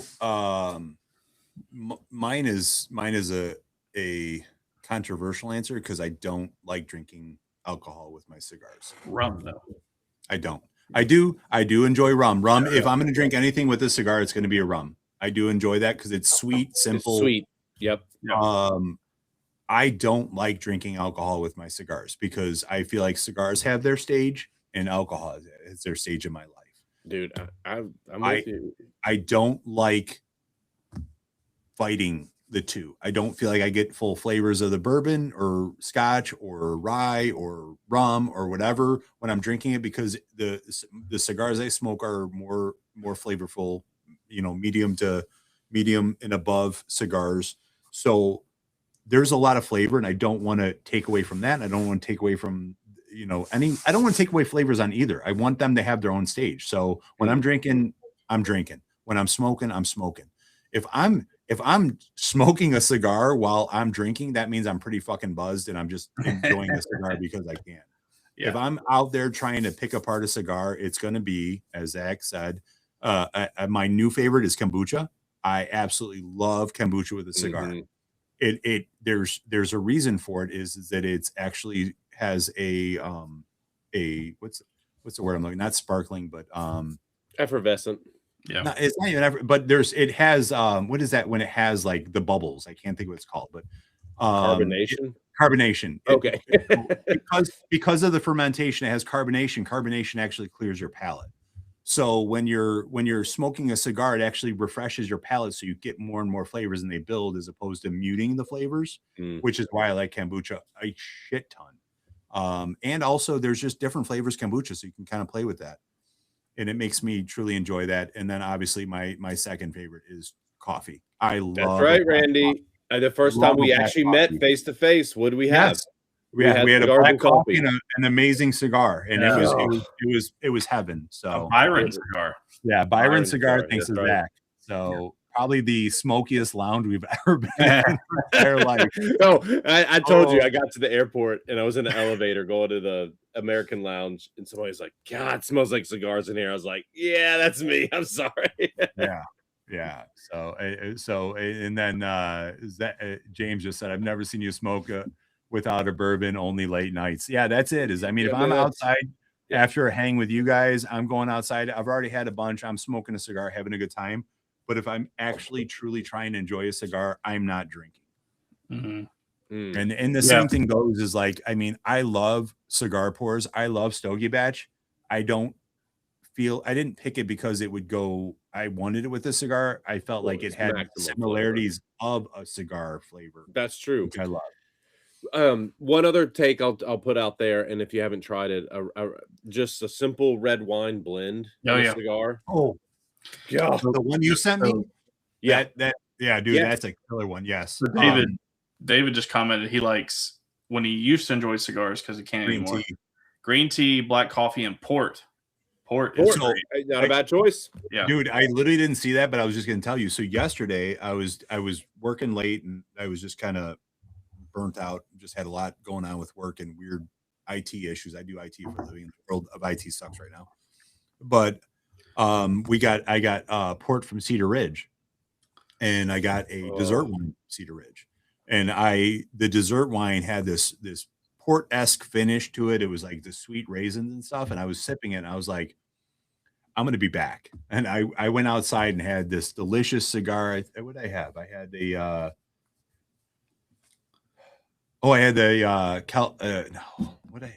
don't remember what I had. I don't even remember what I had. Cigar? No, it was the what's the one I love? Zach, help me. Zach is better. I go to Zach when I have to remember something. It starts with a K. I'll think of it. Kellner? Yes, Kellner. Yeah, 80. Yeah. I had that with this dessert wine from Cedar Ridge. Oh my God, dude. It was again, it's in Illinois. It's middle of February, and it was 60 degrees. I was sitting out on my porch. Oh, it's perfect. It was crazy. Yeah. That Kellner 80th is really good. I kind of delve into. There are definitely some budget cigars that everyone can enjoy, and depending on how much you smoke, you'll lean one way or the other. But for me, I don't smoke that often, so I'd rather smoke something good when I do. And that Kellner 80th is fantastic. Yeah. I mean, we just had that with when we went to Byron. I mean, there's expensive cigars. We were having a moment, bought exquisite cigars, and I smoked too much to have that moment every time I smoked, though, because it was expensive. No, you don't want to do it every day. That's for sure. I guess so. Next question. Yeah, let's do here. Ben just said something here, so I'm going to pairing dinner house with cigars and banded. Tega in early March. Very excited. What do you got? Wine, rum, and cognac pairings. I mean, dude, that's if I'm gonna drink, it's honestly rarely ever. That's a great setup. Yeah, wine, rum, cognac with cigar. I was gonna recommend. I was gonna reach out to Ben about David, but I was like, smoking. I know David couldn't do it anymore, but I was kind of like, man, I feel like I would love for you guys to meet up because you live in the San Diego area. Yeah. So, dude, no joke. I just want to. Terry asked a question. I just want to make sure So Terry said the AeroPress versus a Rapid Brew. We have a coffee in our thing. We have a coffee. Yep. So if anybody has a comment on that, so I have an AeroPress. I love it. So I mean, that's one enough. I don't know what a Rapid Brew is, but I don't know what the Rapid Brew is, but I love my AeroPress. On comments earlier, absolutely. Black coffee if you get a high quality roast. I even do black coffee on low quality roast, but that's just because I'm a little bit lactose intolerant. So TMI. I do black coffee on low quality, high quality. It's always black. There's no calories. I mean, there is something to be said for acidity when you get a really nice pour of coffee. I mean, like if I have too many like K cups at work, I get like heartburn. Like I feel it. Like it's a lot. Like I mean, we went to that place. Remember, Norm? Like we literally like the guy poured it out of like a thermos. We're like, oh god. We were like, oh god, here we go. Good coffee. Dude poured it out of a thermos. We're like, and it was freaking good. It was great, man. Yeah, I made coffee at Swag last year at Stuff and Whiskey's annual gathering, and Arrow V60. Yeah, James is just. I knew he was going to pour say over. The Heart of V60 is a great pour over. Definitely recommend. Yeah, I feel too hipster if I do that. So I'm just. I don't have a Keurig. I have a drip machine. There you go, Zach. Set it up every night. Lactose-free milk. Oh god, now we're going lactose intolerant over here. Like Costco tastes like real milk. I'll tell you what. I use oat milk a lot if I use milk. Yeah. Okay. Unoften. It's mostly for my wife. All right. Next question. Next question. Hey, Ron, what's some of your least favorite whiskeys from last year? Larceny. What a disappointment. And that was terrible. It is honestly an underutilized piece of our channel. In the description, there'll be a link to our app once this goes to like YouTube. Yes. Not live, not right now, but when it goes. But check out our app. You'll see what we've rated in the last year. Yeah, there's some damn drain pours on there. Yeah, Larceny was terrible. I don't even know what happened. How do we even get that? Who has that bottle? Has it been dumped? I do. Terrible. Next, Ben. He says, help a newbie pick one to hunt. This Russell was a good Reserve 13 Eddie Russell edition. And to be honest, I don't know what he's talking about there. Or Old Granddad 114 single barrel. I assume this is new releases coming out in 2026. Yeah. So, well, yeah, because Eddie Russell is it's his last edition, right? So, okay. And then the 114, but single barrel. So here's a hot take for you. I love Russells. I love Wild Turkey. I think some of those 114s are going to be absolutely killer barrels, because even the 114 what was the age statement? 7 year. Yes. No. The 7 year. The Old Granddad one. Oh, the OG. There's going to be single barrels that were used in stuff like this that are going to be available on that. So that's why I'm saying, like, I think that's the way to go, because I feel like when you get into that vein and they have stock. They have stock sitting there. I think it's just gonna be. That's the way I would go. Counterpoint. I know we talk about this a lot. Newbie, right? Batch versus single barrel. And I agree. Yeah, batch is always gonna be better. But so I would tend, pending our view, right? I just saw Adam's comment. I saw it too. Hey, there's nothing wrong with that. Walmart coffee can be good if you get the right ones. But when we get to the reviews, I assume we'll probably review both through 2026. Knowing us, we're not going to miss these for you guys. No. But I would generally say, if you're trying to hunt one at this stage, I would lean towards the batch over the single barrel, just because of single barrel roulette. However, you could get lucky and you could have a much better pour with those OGD 114 single barrels over the Russell's 13. I guess Zach is 100% correct. I preach that about batches. I would always rather have a batch, because batch has a better chance of being good. But I hear that 114 and I think of some of the juice they have, and it's like, oh, it gets me excited. But again, I answered it as not a newbie. As a newbie, go batch. Batch is always safer. It's always safer. Mm-hmm. Yeah. But you find a single barrel that's outstanding, you go buy them all. Yeah. We used to have, dude, we had instant coffee everywhere in my house. Bro, we did too. Cafe. Yeah. I even when I first started my company, I had like Folgers, those instant packs, and they're just like zip it open, hot water, and the little jug thing, good to go. Dude, honestly, sometimes I go back to that. I got a little glass jar of. It's not bad. It's not. It's not bad. It's crystallized coffee. My kind of controversial take is that Robusto coffee is underrated. Or Robusta, whatever I can't remember. It's Robusta. Yep. But that's not Arabica. Arabica is what you typically get with most fancier, single origin or blends. Wait, Cash, today's snow day hit. Today's snow day was absolute money. First time I had it, I was actually not a fan. It actually hit really well today. I don't know what it was different. It's been sitting for a while. Maybe. I mean, honestly, in fairness, it followed 2 really good pours, and then it followed S&W the rye whiskey. Before. 4 pours before. Yeah. All right, so I need decision time real quick. So I either have the Cedar Ridge Quintessential, the single cast picked by Nate Ghana, or I can go to the Fault Line 19-year. Oh, Fault Line. Yeah, right. All right. Anyway, people want to know. I need to clear my palate. Speaking of Cedar Ridge, have y'all seen this one? Is that the Beverly? Yeah, The Beverly. I got a sample of that from Dave, but I've never drank it. I had a sample, and then I bought a bottle. Fair enough.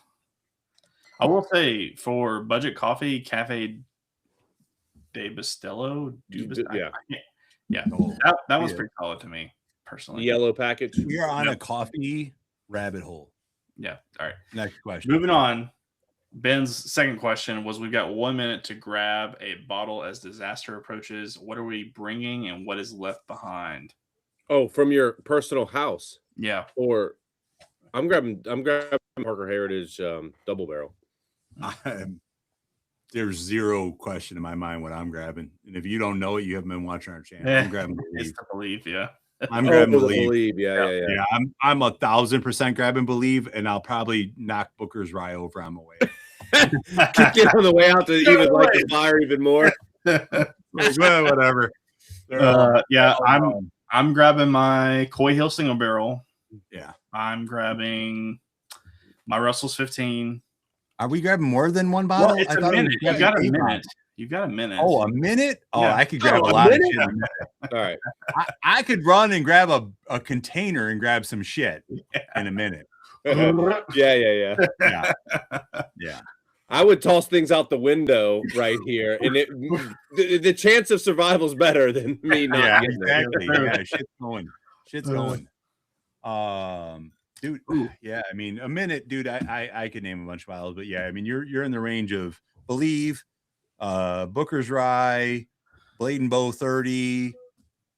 When it gets here to Nirvana, 15.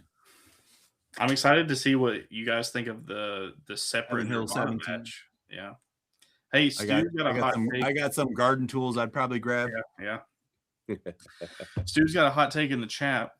Yeah, hold on. I saw him pop. Yeah, he says reviewing or judging fresh cracks is worthless. I know it's not hard to do that. It's hard not to do that. I think that's what he meant to say. You guys should revisit pours even just for Discord. I will say I don't think all of our samples are fresh cracks. Nope. That's right. But I do agree with the sentiment. Yeah, and if we score something low in the overall sentiment and Discord is like, well, maybe you should revisit it. We'll do that on a live or on our own and report back. But sometimes the whiskey's just not good.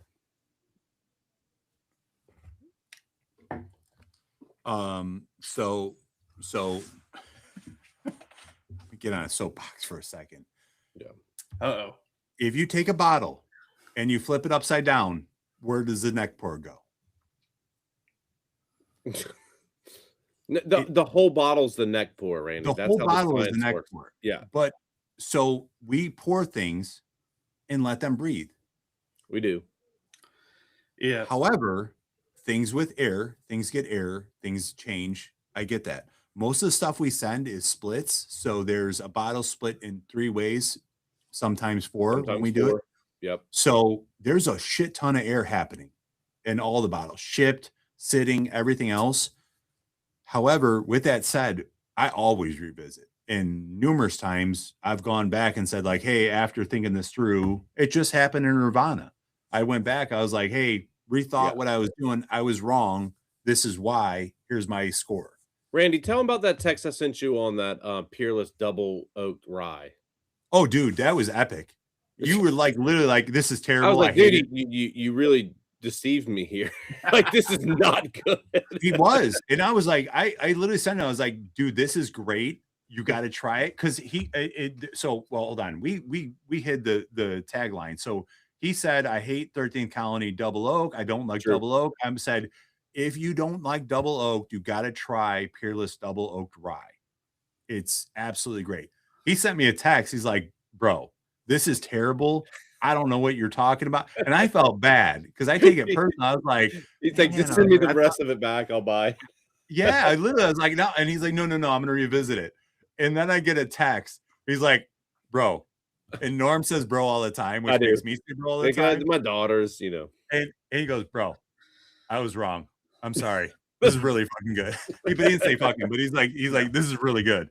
And I was like, I was like, oh, thank God. So I think it is worth revisiting. Yes. And you want to do that before you post it on Discord and get someone to I'll say if I ever have a negative take, I will always be open to revisiting the bottle because I want to be proven wrong.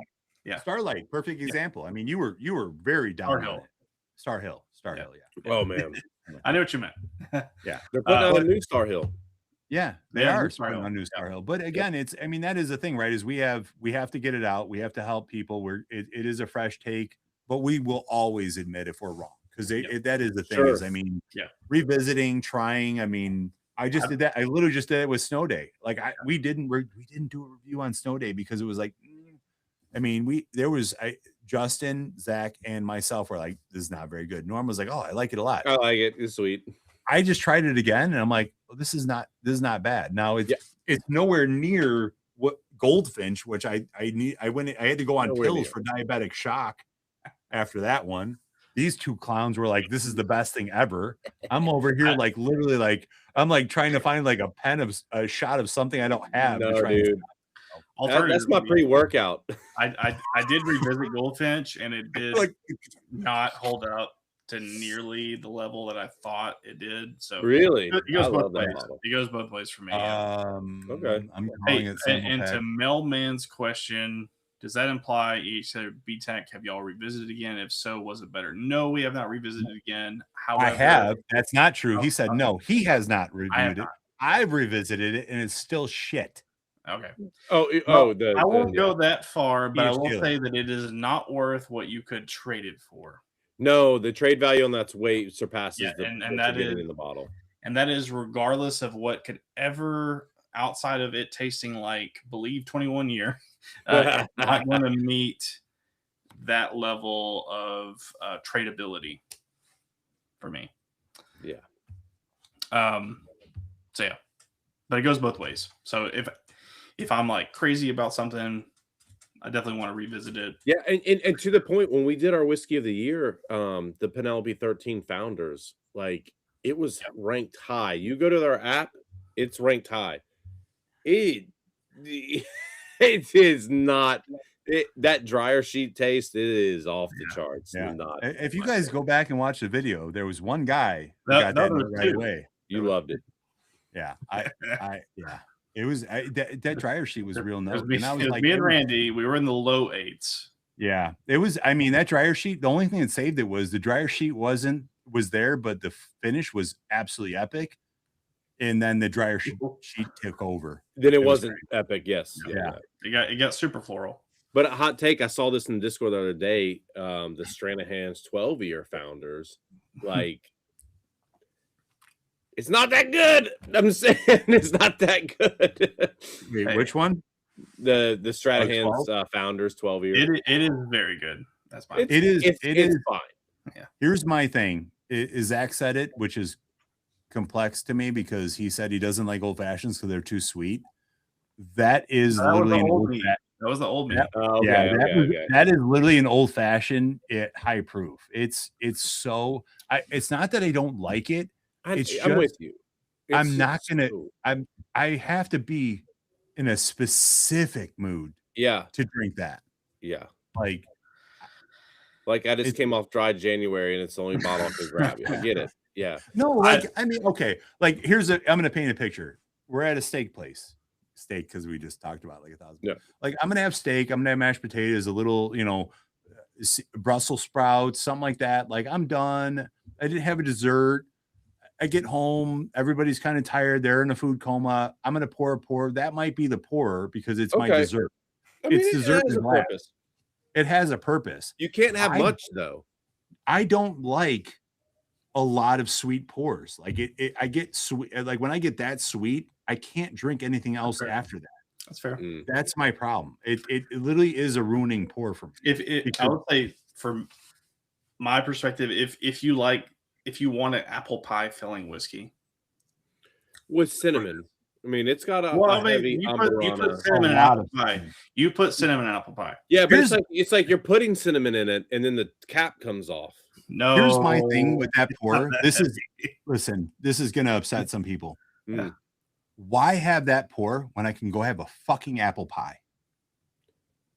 Because sometimes that doesn't upset me. No, it's going to upset some people because they were all going crazy about it in our Discord.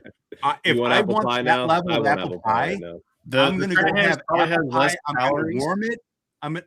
Dude, I work out so I can eat that way. I'm going to eat that way, and I'm going to enjoy it. I want an apple pie with some ice cream, and that's what I want to enjoy. I don't want my whiskey to taste like food that I want to eat. I hear you. Pop up Terry's question. It's not mild or hot. It's fire. You want fire. Yeah. Fire is the only sauce. Fire shoot out your ass. Pay for it tomorrow. All right, hold on. We're on the rampage here. What's next? Yeah, I will say Penelope 13. I know Scott's from Florida is. I don't think that it's not bad whiskey anymore. It's just no longer top 10 of the year. It's no longer top 10. Yes, I agree. So it's still Justin. I know he's texting, but with me about something else.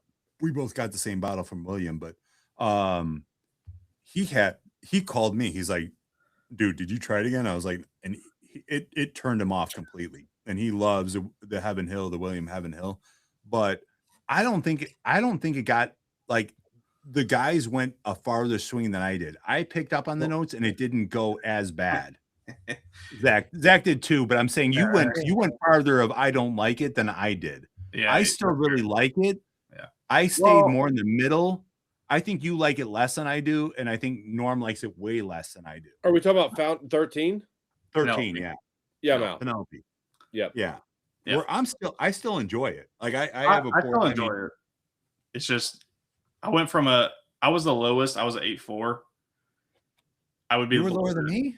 Yeah, I was lower than you. You were 8.6. I was the highest, which is No. You and Justin were tied for 9. You gave. I was influenced. I was influenced by them. I was drinking. I was under the influence. You guys gave it bottle of the year recognition. Contender. Yeah. I think. Yeah, it did happen. But again, we are more than willing to agree that we are completely. No, and then that's the beauty of the channel, right? We can have 4 separate. There we go. Tyler's fine. Yeah. Penelope 13 worth SRP, but not as special as we thought. I agree. I still think it's that's the perfect take. Yeah, absolutely. Man, it's like he's a whiskey guy. I'd have to revisit again. I don't even know if it's worth SRP anymore for me. But I still think it's worth SRP. So Swing Watch said probably an unpopular take, but Penelope Havana rumor was too much sugar and his comment went away. Sorry. Not a hot take. It's too much sugar. Maybe revisit. So literally sugar in a glass, and I find almost no qualities that I want to go back and return to that. So not a hot take. Nope. But it is a bottle I want to have here because there are people who don't like whiskey. Yeah, and my wife would love it. Yeah. So it's a bottle I have in my collection, but I will never drink it. So not a hot take. There we go. So Justin did say it got very nutty to him and lost all specialness. Okay. Special sauce. All right, boys. It's 9:44 here. Yeah. All right. Norm's fading. Get to the question. What do we got left? We got Ox. He's fresh in the Discord. New member.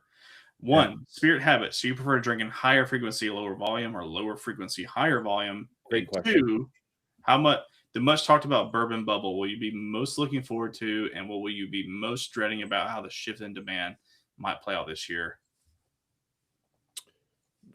First question about higher frequency or less frequency, higher quality. Well, it's not quite quality. It's, do you drink less, but when you drink a lot, or do you drink a little but often? A little and often. Okay. I probably would say at this stage, I used to drink higher frequency, lower volume. Now with the channel, I'd probably drink lower frequency, higher volume. I would, if I had to pick the two, it would be what Zach said. I drink less frequently, higher volume, but I'm kind of a health nut, and I take many days off in between drinking. So I don't many days off. Yeah. I'm a huge day off person. Like when we're going to do this, I won't drink for a couple days. Like just it's nice that we moved our recordings to Wednesdays, because Wednesday to Saturday I'll drink. It's a nice we were doing recordings on Monday, and then then you had Thursday. So it's definitely I'm a big believer in also the reverses, is that I liked where Norm was going with this, where I will drink less, but I will drink higher quality. Yes. Yeah. Like I when I'm drinking, like as Zach said, Believe ruined whiskey for him because he wants everything to take. But it's interesting when I sit with new guys that we bring in to taste whiskey and things like that. Like we'll have 9 little thimble pours of things because we're drinking through a multiple things where they're just like, "What's next? What's next?" It's like, "Whoa, brother, whoa." Yep. The second question was the bourbon bubble. What are we looking forward to? What will we be most dreading about that shift in demand? I just saw what Tyler said to you. Yeah, and then I do an at. I was doing at Tyler, and I said at shut up. Dude. Shut up. Shut up. You'll get there one day. At shut up. That's it. You, Tyler. At shut up. Yeah. Damn fangled computers. Dang it. How do you use this keyboard? I'm going to take a bladder break while you guys answer that. All right. So second question is. Computer, stop. Sorry. It was started talking. Was it saying at shut up?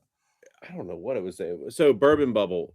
What is it like? What am I looking forward to, or what I'm concerned about? So let me pull up the question here. Yeah. So we have. Sorry, Zach was reading, so I got to find. I don't see.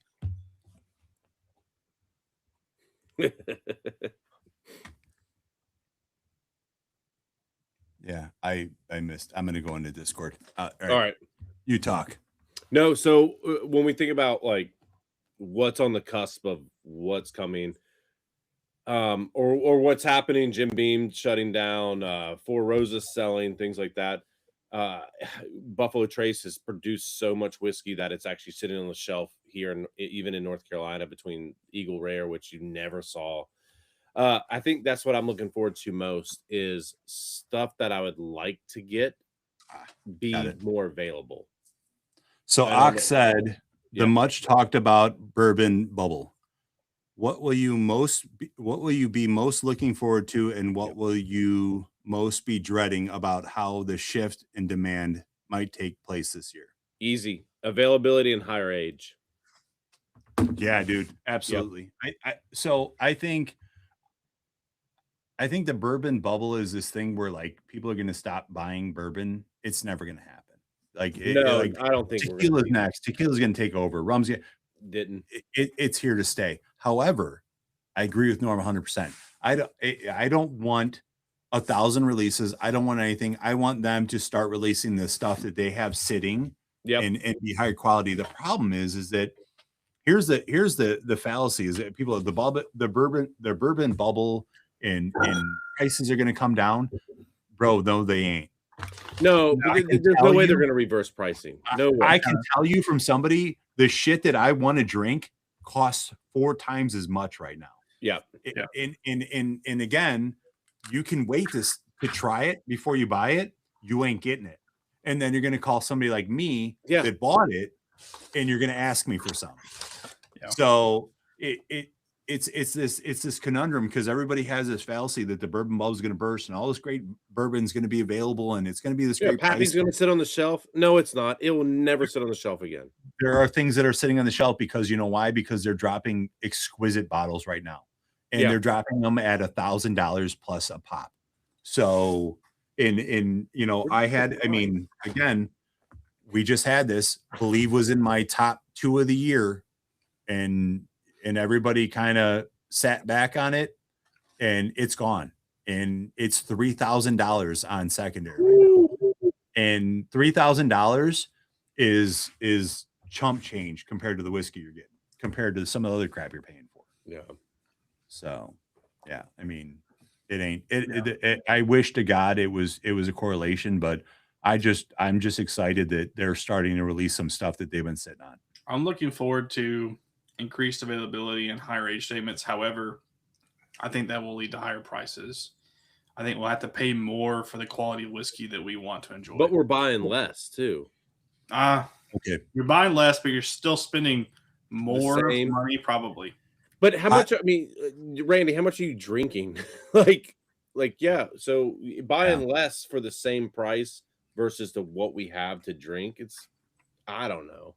Yeah, I mean, I agree with you. It's I've hit a point in my journey where it's like I would rather spend $1,200 on a bottle with how little I get to actually drink those bottles. I mean, the channel has changed everything, right? I mean, you know, people think like people can think whatever they want. Like the channel has changed how I drink. I don't get to try, like that was tonight, like a perfect example. Like we're like, hey, we're gonna drink whatever we want because we don't get to do this.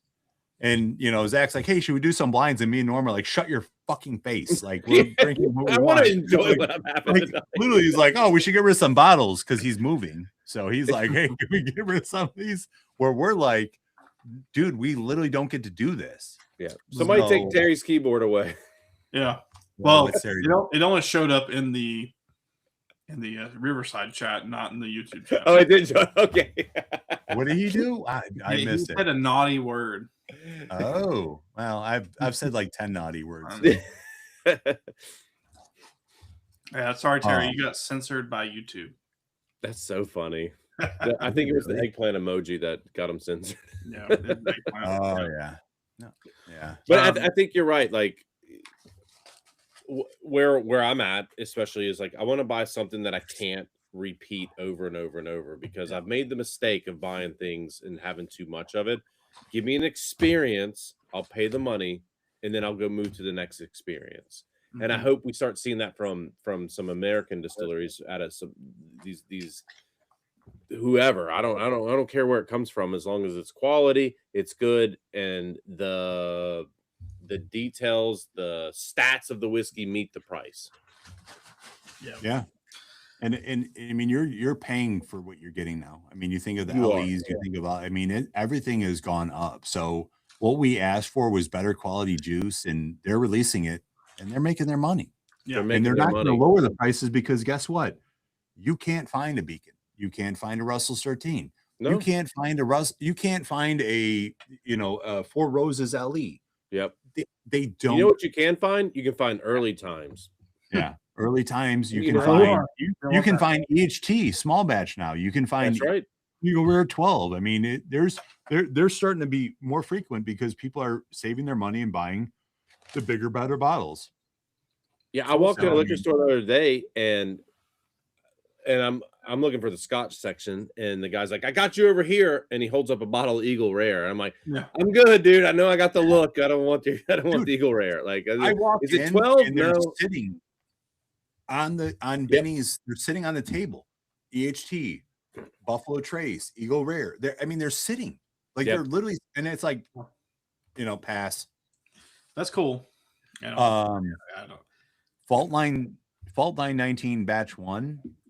All I can say is barrel 1. I'm glad I have the bottle. Yeah. I'm glad you have the bottle of barrel 1. Yeah, that was a great grab for me on secondary. Yeah. Third question from Ox. If you're finished, sorry.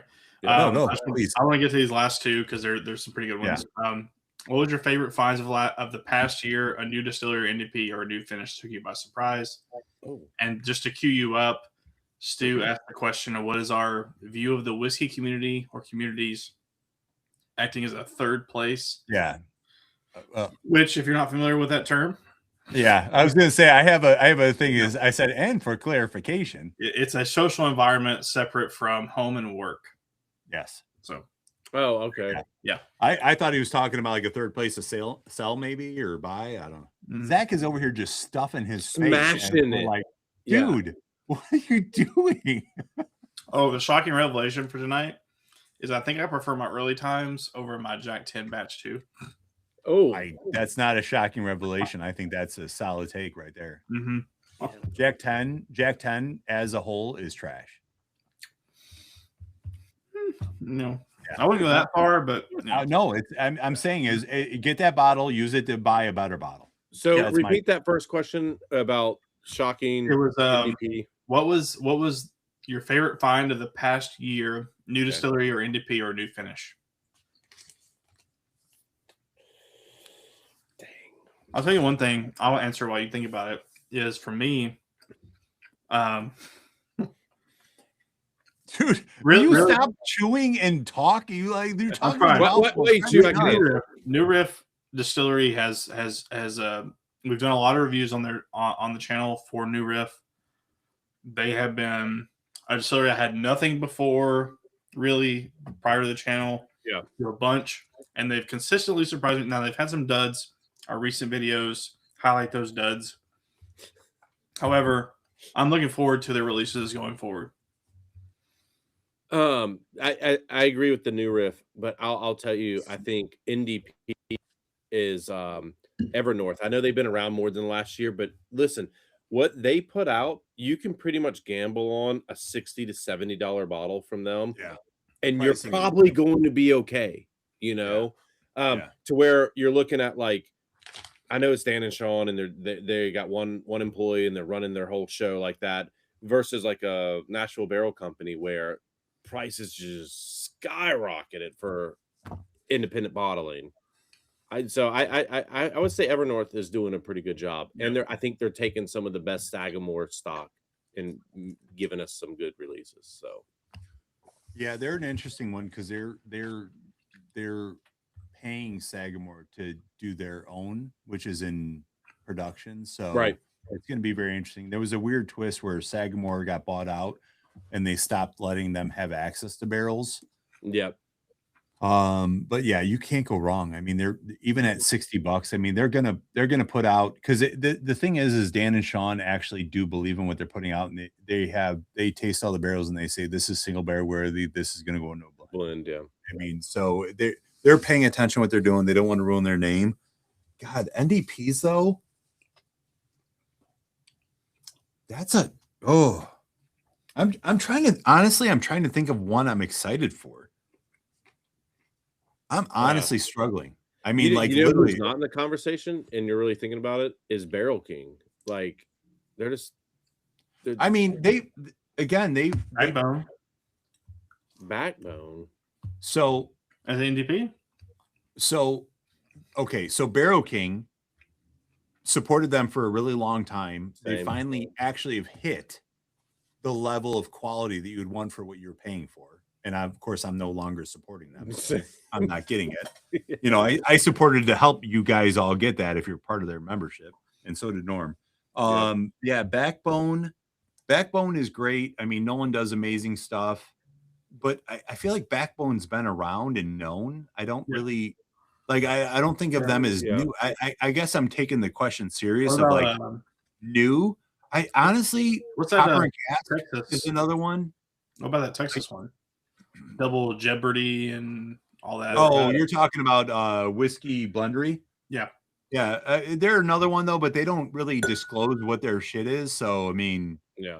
You're it's a gambling game. Yeah. I mean, Copper and Cask, I think you're right. I think you pull on that thread a little bit. I think Copper and Cask would be mine. They're like, I mean, they got the Texas starting up with their finishing there.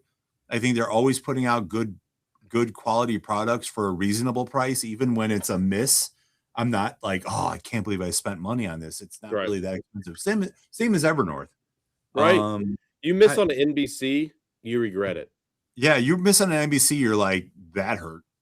Yeah. I can't. I mean, obviously, a great one is Southern Collective. I mean, they're getting access to barrels. Yeah, Tyler's there. I mean, but again, it's hard because I've known about Southern Collective. We've known about them, so they're not new. Backbone is not new. Those are phenomenal ones. Chris said Roaming Road Spirits, best NDP ever. I mean, if you're talking overall spirits, yeah. I agree with that. You know, rare characters are favorite. Yeah, if you don't know about Roaming Roads, I mean, they're sold through what is that company we don't speak of? Urban Outfitters. Urban Outfitters. Yeah. I'm just kidding. We keep begging for a Roman Roads pig, but I don't know. Yeah. I know. I actually just talked to Chris about that again, about getting them on and doing this. So we just got to get. I think if rare character was going to be in the conversation, it would have been 2 years ago. Yeah. I think my problem is that for every good rare character, I can give you 10 that aren't good. That's always been my I think that's the issue today. Yeah. Right? Even back then, I mean, you had KOA, you had TKO, great. And then you had a bunch of other bottles that were like, meh. Jim, no, it's not worth it. No, Jim. No, Jim. Actually, Justin brought up another one. Circle City is another one that's actually getting. They've actually. Dude, I remember Circuit City back in like the 80s and 90s. I've never heard of Circle City. No, City. Best Buy, Circuit City. Yeah. I remember Circuit City. To Jim from North Carolina, Jim S. Not separate from the VVS. No is the answer to VVS. However, on Jack 10, I don't know. Josh shares this opinion. I don't know his comment is that Jack 10 isn't really any better than a single barrel select. I don't know that I would go that far, but all I'm telling you is that tonight, and it's the OG blue cap, early times, not the black cap, but it's honestly better, and it's like a quarter of the price realistically.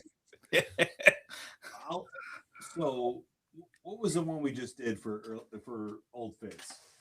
The 11-year fall 2025. Fall. So the 11-year fall is greater than the 11-year VVS this year.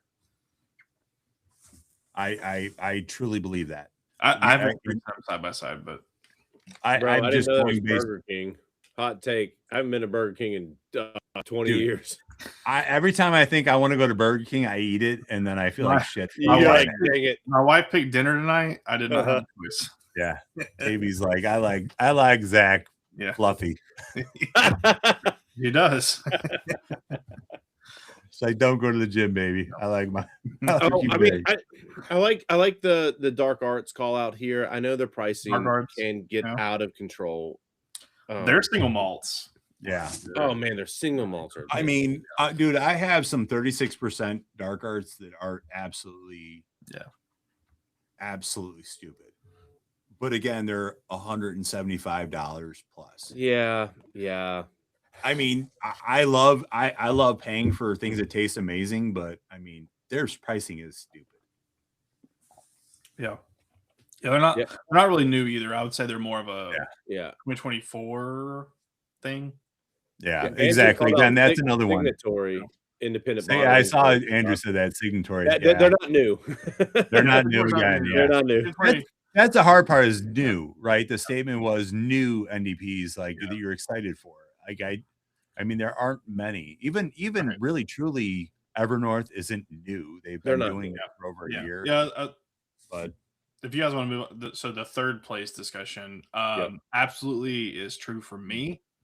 Outside of work and home, it is the place I spend the most time, and I've met a lot of friends. You see them on screen, and in the chat. I've met lots of people through this community, and it has helped build an adult. I always hear people talk about as an adult, it's hard to create friendships, especially for a younger crowd where it's a little bit more online. I don't game. This is kind of my third community. It is definitely my third place. I think I'm happy to have met all of the wonderful people that I've met through the whiskey community, and it's what's ingrained me to the community is the people that I've met. So it's what makes me keep coming back every day and want to talk with you guys. So definitely wouldn't replace a lot of the people I've met, for anything in this community. Except that one guy. Except that one guy. It's always the one guy. Yeah. Oh man, I'm yawning. Dang it. Yeah. But I agree.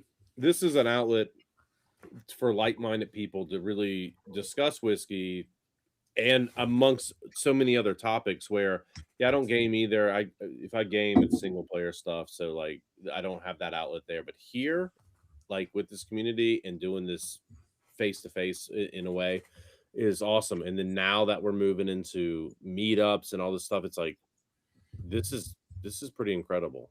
Like there's something here. So there you go. Hey, So- cheers, Chris. So, God, this is a hard question for me because, like, I think there's nothing that can replace face to face, right? And we're in a world where we are all technology, Zoom based. You see each other. So I've always had this like thing of mine where like, people talked about like working remotely and all this stuff. And it's like, there's nothing to replace collabing in face to face, reading each other, being stuck in a room, figuring it out.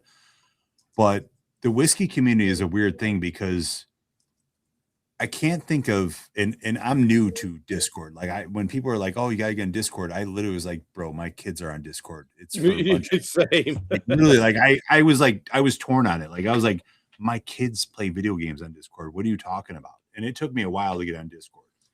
And I was more about the local bourbon clubs and meetups and shares and stuff like that. And there is something to be said for the communities I've been involved in.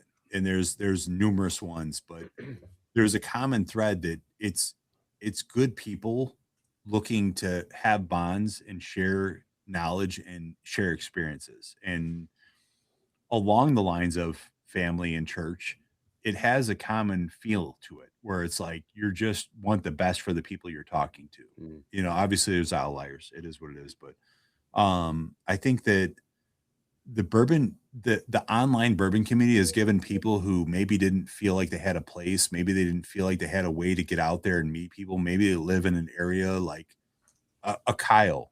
Kyle's a perfect example. Kyle Knapp lives in Nebraska. No one around him likes whiskey, and he just didn't have like that vibe. And yet he went online on this app and found this wonderful whiskey community that he bonds with and talks to all the time. So it really has changed my eyes of what online can be. I was anti-online, and I think it's special. I think there's a place for this that is more welcoming than I would dare say family and church can be at times. Because if you don't have a similar belief, if you don't have a similar family vibe, there's all this stuff, but like we all have this in common. So when I go to church, I have the people around me that believe in what I believe in, right? And that's my community. But there's like this outside world that views you differently, and I almost feel like I'm like spewing out the top of my head on what I'm thinking about this, because I didn't think about this question, even though it was that cute. That I feel like my family, I raised my family, I have my family views, we have our political views, like everybody is in their like bubble, it's all tight. Church is tight, church is like this thing, but I feel like whiskey is more accepting. I don't know, I guess I'm saying it, but I'm not trying to diminish the other two because they're special to me, but like whiskey is more accepting to me, like the community as a whole, spirits as a whole, because it's just fun. And as a whole, as Norm says, we're just talking about brown juice. We're just talking, I mean, it's just not that serious, where everything else that we're talking about is serious. This is just fun. And I think that that's what brings great people together and makes it a lot more fun. So I don't know. That was a ramble. Sorry. Cheers to that, Randy. No, I agree. No, you're You right. spoke it really well. Yeah. It's less polarizing. I don't know. No, I definitely agree with that. I mean, because, you'll see it in the Discord. I mean, we have different opinions on the screen. We have different opinions in the Discord, but we don't hold that against each other. Yeah. I love to hear different opinions personally, especially in the whiskey world. I just want to hear, what you're getting or what you didn't get, and it kind of helps build a more holistic view of something. That's the way I see it. There you go. Whiskey and tea community is like sports. We all come together and cheer. Yeah. What I mean, is literally, sports? there's just something about it that it's more welcoming. I don't know. I mean, it doesn't matter what your beliefs are. It doesn't matter what anything is we all believe that this is fun to talk about. Whether you don't like Russell's 15, or you think KC21 is the best. Yeah. It's okay to be wrong. Yeah, it's okay. Yeah. Okay. I always have that one GIF I put up where it's like, oh, that's cute, that's sweet. It's wrong, sweet. but it's that's sweet. Yeah. Well, listen, guys, I've really enjoyed this. Right, We've gone a little longer than I anticipated. Completely worth it. I really appreciate the questions, the interaction with the community, to be able to open up dialogue here. If you tag me in something, I'm probably going to answer right away, and not save it for a live. right. But hey, I'm looking forward to what's coming up. We got a lot of cool things coming up. Randy's already talked about those things, but the next big thing is our barrel pick, and then a little get together there in Louisville. So actually, not wait. The biggest thing is the get together. The barrel pick is not the biggest thing. And the barrel pick is the barrel pick. The get together, to be able to meet some of you guys. It's been interesting because it's been less than a year, and Randy and I finally have met face to face. And it was incredible. I got in his truck. We went to a cigar lounge, and it was just like, hey, we've known each other forever. Yeah. And I cannot wait to do that. That they had known each other and met in person many times. Everybody has thought that. Like, we're like simpatico, we talk, but we've never met, because every time we're supposed to be on a barrel pick, something happens, I don't make it, whatever. And we've never actually met, even though obviously you meet online or something like that, but meet right. So, I mean, Zach is the same thing. I had Zach and Tavy over, and it's like family. It doesn't feel real. Like, we haven't met. Like, I feel like we live next door. Yeah, right. And I think that's what this community can build, right? With other people. I mean, there's been instances where I know people have reached out to other people on Discord and had conversations about things that are harder for them to have with their spouse or a friend. You know, like this stuff happens because this stuff brings us together. So I think a Spirited Speakeasy. I saw that. It's a Wednesday night. It's a Wednesday night. I might hop in for a minute, but I'm not gonna be long. Norm, you're drinking tomorrow. Yeah. Norm's got his whiskey, his Scotch share tomorrow. I got a Scotch share. Yeah. Dude. All right. So real quick, so I poured that Moscatel Cedar Ridge. The nose on this is stupid. Do I need to order that? Because it's available right now. It's coming to you. I just want to crack it to see. Yeah. This is what I'm talking about. I don't need to order it. It's coming. Woo! I mean, it's a dessert wine, Norm. Do you need to know anything else? Yeah. Nope, I don't. Norm, I'm gonna send you some. All right, let's go. That was good. Yeah, you got a split coming your way, man. This is Cedar Ridge. I'm all about that. Murphy Quinn. All right.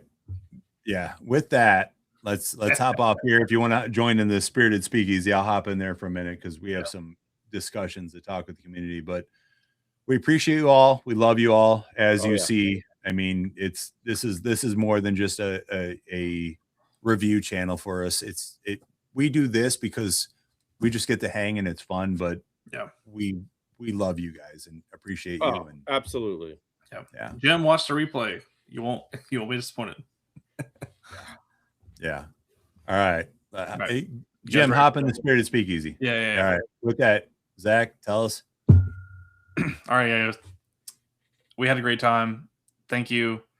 Please see us again. I think we'll be live in not this coming Saturday, but the next Saturday.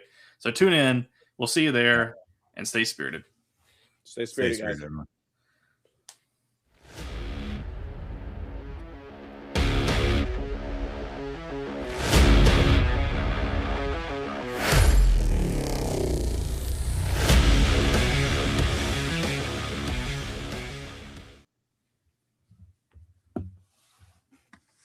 My screen like froze completely there. I was like, everybody's like, We're still alive. Oh, we're still alive. I hit end. It's not ending. No, yeah, still alive. Still alive. It's literally not ending. This is terrible. It's literally not ending. Trying to catch us off guard. We can get his watch hours up. Dude, this is so bad. Like it's literally everything's frozen and it's not ending. Well, I don't know. All right. Recording has stopped. All right.